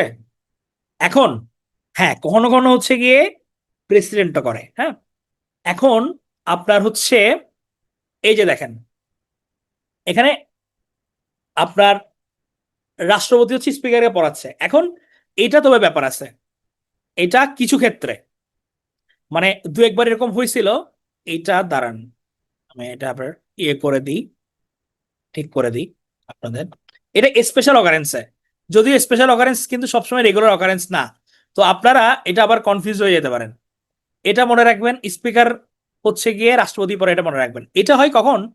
ধরেন হচ্ছে আপনার যখন নির্বাচিত আমার কোনো রাষ্ট্রপতি নাই ধরেন, হ্যাঁ, তখন হচ্ছে আমার রাষ্ট্রপতির মেয়াদ আগে শেষ হয়ে গেছে, নতুন করে রাষ্ট্রপতি রিক্রুট হয় নাই, এদিকে গভর্নমেন্টও চেঞ্জ। হ্যাঁ, তখন হচ্ছে আপনার আগের সরকারের যে স্পিকার, উনি কিন্তু নবনির্বাচিত এমপিদের উনি শপথ পাঠ করালেন, উনি ওনার প্রসিডিউর কমপ্লিট করলেন। এরপর নতুন যে এমপি আছে ওদের মধ্যে আসলো হচ্ছে নতুন স্পিকার নির্বাচিত হইল। তখন ওই স্পিকার যদি রাষ্ট্রপতি না থাকে তখন উনি নিজের শপথ নিজে নিবে। যেমন আমাদের এটা গত এগুলোতে হয়েছে, আমাদের হচ্ছে যিনি স্পিকার ছিলেন উনি হচ্ছে দু একবার নিজের শপথ নিজে নিছেন, তবে আমাদের সংবিধান অনুযায়ী হচ্ছে স্পিকারের শপথটা পড়াবেন মূলত রাষ্ট্রপতি। তো আপনারা এটাই মনে রাখেন, মানে নিজেকে নিজে শপথ পড়ায় এটা আবার প্যাচ লেগে যেতে পারে আপনাদের। এই কারণে আমি লেখাটা মুছে দিলাম। ইয়েস, আব্দুল হামিদও করছিল এমন। তাহলে এখন আমাদের হচ্ছে, হ্যাঁ রাষ্ট্রপতি না থাকলে তখন স্পিকার দায়িত্ব পালন করে। আপনার হচ্ছে কিছু পোস্টের জন্য আমার শপথ নিতে হয় কিছু পদে, এগুলোকে বলা হচ্ছে সাংবিধানিক পদ। সংবিধানের তৃতীয় তফসিল অনুযায়ী সাংবিধানিক পদ হচ্ছে 9টা। আমরা দেখলাম না কে কাকে শপথ পড়াই, এখান থেকে কিন্তু কোন পোস্ট গুলোর জন্য কোন পদের জন্য শপথ প্রয়োজন এটা কিন্তু আমরা একটা আইডিয়া পাইছি। হ্যাঁ, তাহলে আমাদের সাংবিধানিক পদ কয়টা? আমাদের 9টা। কি কি? রাষ্ট্রপতি, প্রধানমন্ত্রী এবং মন্ত্রিসভার অন্যান্য সদস্যরা, স্পিকার, ডেপুটি স্পিকার, এমপি, বিচারপতি, নির্বাচন কমিশনার, মহাহিসাব নিরীক্ষক নিয়ন্ত্রক এবং পিএসসি চেয়ারম্যান এবং মেম্বাররা, এদের সবার হচ্ছে শপথ গ্রহণের প্রয়োজন হয়। ঠিক আছে, তাহলে সাংবিধানিক পদ কয়টা? 9টা। এখন আমাদের এমন 2টা পোস্ট আছে যেগুলোর কথা সংবিধানে মেনশন করা থাকলেও এদের শপথ গ্রহণের দরকার হয় না। দেখে আপনারা বুদ্ধি করে বলেন তো কোন 2টা হইতে পারে, মানে কোন পোস্টগুলো আপনাদের এখানে চোখে পড়তেছে বাট আপনারা সংবিধানে পড়ছিলেন কিন্তু এখানের মধ্যে নাই, এরকম কি কোনো কিছু মনে হচ্ছে যে ভাই ওটা তো আমি পড়ছিলাম? Very good. অ্যাটর্নি জেনারেল নাই, ন্যায়পাল নাই। তাহলে আমাদের এরকম 2টা পোস্ট আছে যেগুলো সংবিধানের মধ্যে মেনশন করা আছে কিন্তু এরা শপথ নেয় না, এদেরকে বলা হয় সংবিধিবদ্ধ পদ। এরকম আছে 2টা, একটা হচ্ছে আমাদের অ্যাটর্নি জেনারেল আর একটা হচ্ছে ন্যায়পাল। এই 2টা পোস্টে শপথের কোনো বালাই নাই, অ্যাটর্নি জেনারেল আলাদা করে শপথ নেয় না, ন্যায়পাল তো পোস্ট আছে মানুষ নাই, তো ওনারটা আলাদা হিসাব। তাহলে পরীক্ষায় আসবে আমাদের সাংবিধানিক পদ কয়টা? 9টা। সংবিধিবদ্ধ পদ কয়টা? 2টা। এটা খুবই গুরুত্বপূর্ণ। এখন হয় নাই কি বলবো, এটা কেউ উদ্যোগ নেয় নাই, মানে ন্যায়পাল যেহেতু সরকারের এগেনস্টে তদন্তের পাওয়ার আছে এই কারণে কেউ চায় নাই হয়তো কেঁচো করে সাপ আনতে আর কি, কেঁচো করতে গিয়ে সাপ যাতে বের হয়ে গেলে আবার ঝামেলা। এখন আসেন, তাহলে আমরা প্রতিষ্ঠানের কথা বলছি এতক্ষণ, যে সংবিধানের বিধি মোতাবেক গঠিত পরিচালিত নিয়ন্ত্রিত প্রতিষ্ঠানগুলোকে।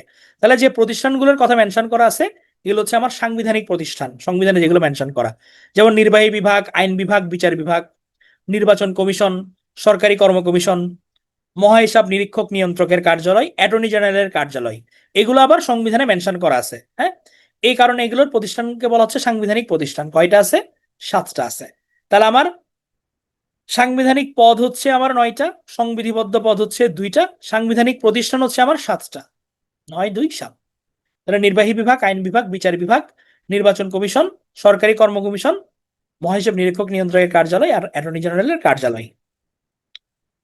আরো কতক্ষণ ক্লাস হবে? ক্লাস কি করবেন আরো? এখনো তো আমাদের আধা ঘন্টা বাকি। করতে চান? কিন্তু তো নাই তো আর। Thank you. থ্যাংক ইউ দেওয়ার আগে কিছু প্রশ্ন করে নি, তারপর যাবেন। দেখি আপনারা ওভারঅল কি করছেন পড়াশোনা। সংবিধান শেষ, আমি প্রথম থেকে ধরি। আমাদের আমরা নাগরিক হিসেবে যে বাংলাদেশি, এটা সংবিধানের কত নম্বর অনুচ্ছেদে ছিল? নাগরিক হিসেবে বাংলাদেশি 6 এর কততে? 6 এর কত? 6 এর 2। 6 এর 2 নম্বরে আমাদের 4টা মূলনীতির কথা বলা হয়েছিল সংবিধানের কত ভাগে? 2য় ভাগে বলা হয়েছে। আমাদের অবৈতনিক এবং বাধ্যতামূলক শিক্ষার কথা বলা হয়েছে সংবিধানের কত নাম্বার অনুচ্ছেদে? 17 নম্বরে। সকল নাগরিকের জন্য সুযোগের সমতা কত নম্বর অনুচ্ছেদ? 19-এর 1। আর যদি আইনের দৃষ্টিতে সমতার কথা বলি, আইনের দৃষ্টিতে এটা 27 নাম্বার। আমার পেশা বা বৃত্তির স্বাধীনতা কত নাম্বার? 40 নাম্বার। ক্ষুদ্র নৃগোষ্ঠীদের সংস্কৃতি নিয়ে বলা হয়েছে কত নাম্বারে? 23-এর কত? 23-এর কতে। রাষ্ট্রপতি ক্ষমা প্রদর্শন করতে পারে কত নাম্বার অনুচ্ছেদ অনুযায়ী? 49 নাম্বার অনুযায়ী। রাষ্ট্রপতির দায় মুক্তি কত নাম্বারে? 51 নাম্বারে। অ্যাটর্নি জেনারেল কত নাম্বারে বলা হয়েছে অ্যাটর্নি জেনারেল নিয়ে? 64 নাম্বারে। ফ্লোর ক্রসিং কত number? Floor crossing 70 number. Budget, budget কত নাম্বার? বাজেট নিয়ে আলোচনা করেছে কত নাম্বারে? 87-তে। আর অর্থবিল, অর্থবিল কততে? অর্থবিল হচ্ছে 81-তে। ধরেন রাষ্ট্রপতি তো জরুরি অবস্থায় অনেকগুলো অধ্যাদেশ প্রণয়ন করে, অধ্যাদেশ প্রণয়নের পর নতুন গভর্নমেন্ট আসার প্রথম অধিবেশনের কতদিনের মধ্যে এগুলো অনুমোদন করতে হবে, তাহলে এগুলো বাতিল হয়ে যাবে? 30 দিনের মধ্যে। গুড। প্রশাসনিক ট্রাইব্যুনাল, ট্রাইব্যুনাল কত নম্বর অনুচ্ছেদে গঠন করা হয়েছে? 117 নম্বরে। আমাদের দুই অধিবেশনের মধ্যে সর্বোচ্চ বিরতিকাল কতদিন? দুই অধিবেশন। হাই হাই হাই হাই, 60 দিন। 90 দিন কেন আসবে? 3 মাস ব্রেক দিয়ে দিচ্ছেন সংসদের দুই অধিবেশনের মধ্যে। 90 দিন যদি আমরা টানা অনুপস্থিত থাকি তখন আমাদের এমপিত্ব বাতিল হবে। আমাদের যে একটা এলাকার জন্য একটি মাত্র ভোটার তালিকা, এটা কত নম্বর অনুচ্ছেদে বলা হয়েছে? 1:1, 121 নম্বরে। Very good. আমাদের পিএসসি প্রতিষ্ঠা কত নম্বরে? 137 নম্বরে। বাংলাদেশের নামে মামলা কত নম্বরে করবেন? 146 নম্বরে। গুড। তাহলে এগুলো যেগুলো বললাম এগুলো হচ্ছে গুরুত্বপূর্ণ অনুচ্ছেদ। লেকচার বুক যখন হাতে পাবেন দেখবেন হচ্ছে লেকচার বুকের শেষে কিছু বক্স করে গুরুত্বপূর্ণ অনুচ্ছেদ দেওয়া আছে, ঠিক আছে? তো রিভিশন দেওয়ার সময় ওগুলো একটু বারবার রিভিশন দিতে হবে, ওগুলো হচ্ছে মোস্ট ইম্পর্টেন্ট, ওখান থেকে চলে আসবে। আমাদের সংবিধিবদ্ধ পদ কয়টা? আমাদের 2টা। আচ্ছা সমস্যা নাই, লেকচার বুক মানে হচ্ছে ওগুলো রিভিশনের জন্য পরবর্তীতে, বাট আপনাদের এখন ওটা নিয়ে কনসার্ন রাখার দরকার নাই। সবগুলোই আইডিয়া নেন, যখন আপনারা পরীক্ষা দিবেন একদম ভালোভাবে প্রিপেয়ার হয়ে যাবেন। হলো 2টা। আমার সাংবিধানিক প্রতিষ্ঠান কয়টা? সাংবিধানিক প্রতিষ্ঠান আমার 7টা। আর আমার হচ্ছে সাংবিধানিক পদ কয়টা? পদ 9টা। এমপি কে শপথ পাঠ করান কে? এমপিদের, সংসদ সদস্যদের শপথ পড়ান কে? স্পিকার পড়ান। আর স্পিকারকে শপথ পড়ান কে? রাষ্ট্রপতি পড়ান। প্রধানমন্ত্রীকে শপথ পড়ান কে? প্রধানমন্ত্রীকে রাষ্ট্রপতি পড়ান। আর ধরেন পিএসসি চেয়ারম্যানকে কে পড়াবেন? পিএসসি চেয়ারম্যানকে শপথ পড়াবেন কে? চিফ জাস্টিস, প্রধান বিচারপতি পড়াবেন। প্রধান বিচারপতি শপথ পড়াবেন। আমাদের যে তত্ত্বাবধায়ক সরকার ব্যবস্থা, এটা অন্তর্ভুক্ত করা হয়েছিল কত, কোন সময়, কততম সংশোধনীতে? 13-তে। আর বাতিল করা হয়েছিল কততে? পঞ্চদশে। আমাদের যে উপরাষ্ট্রপতির যে পদটা, এটা বিলুপ্ত করা হয়েছিল কততম সংশোধনীতে? দ্বাদশে। অন্তর্ভুক্ত হয়েছিল কততমতে? চতুর্থতে। Very good.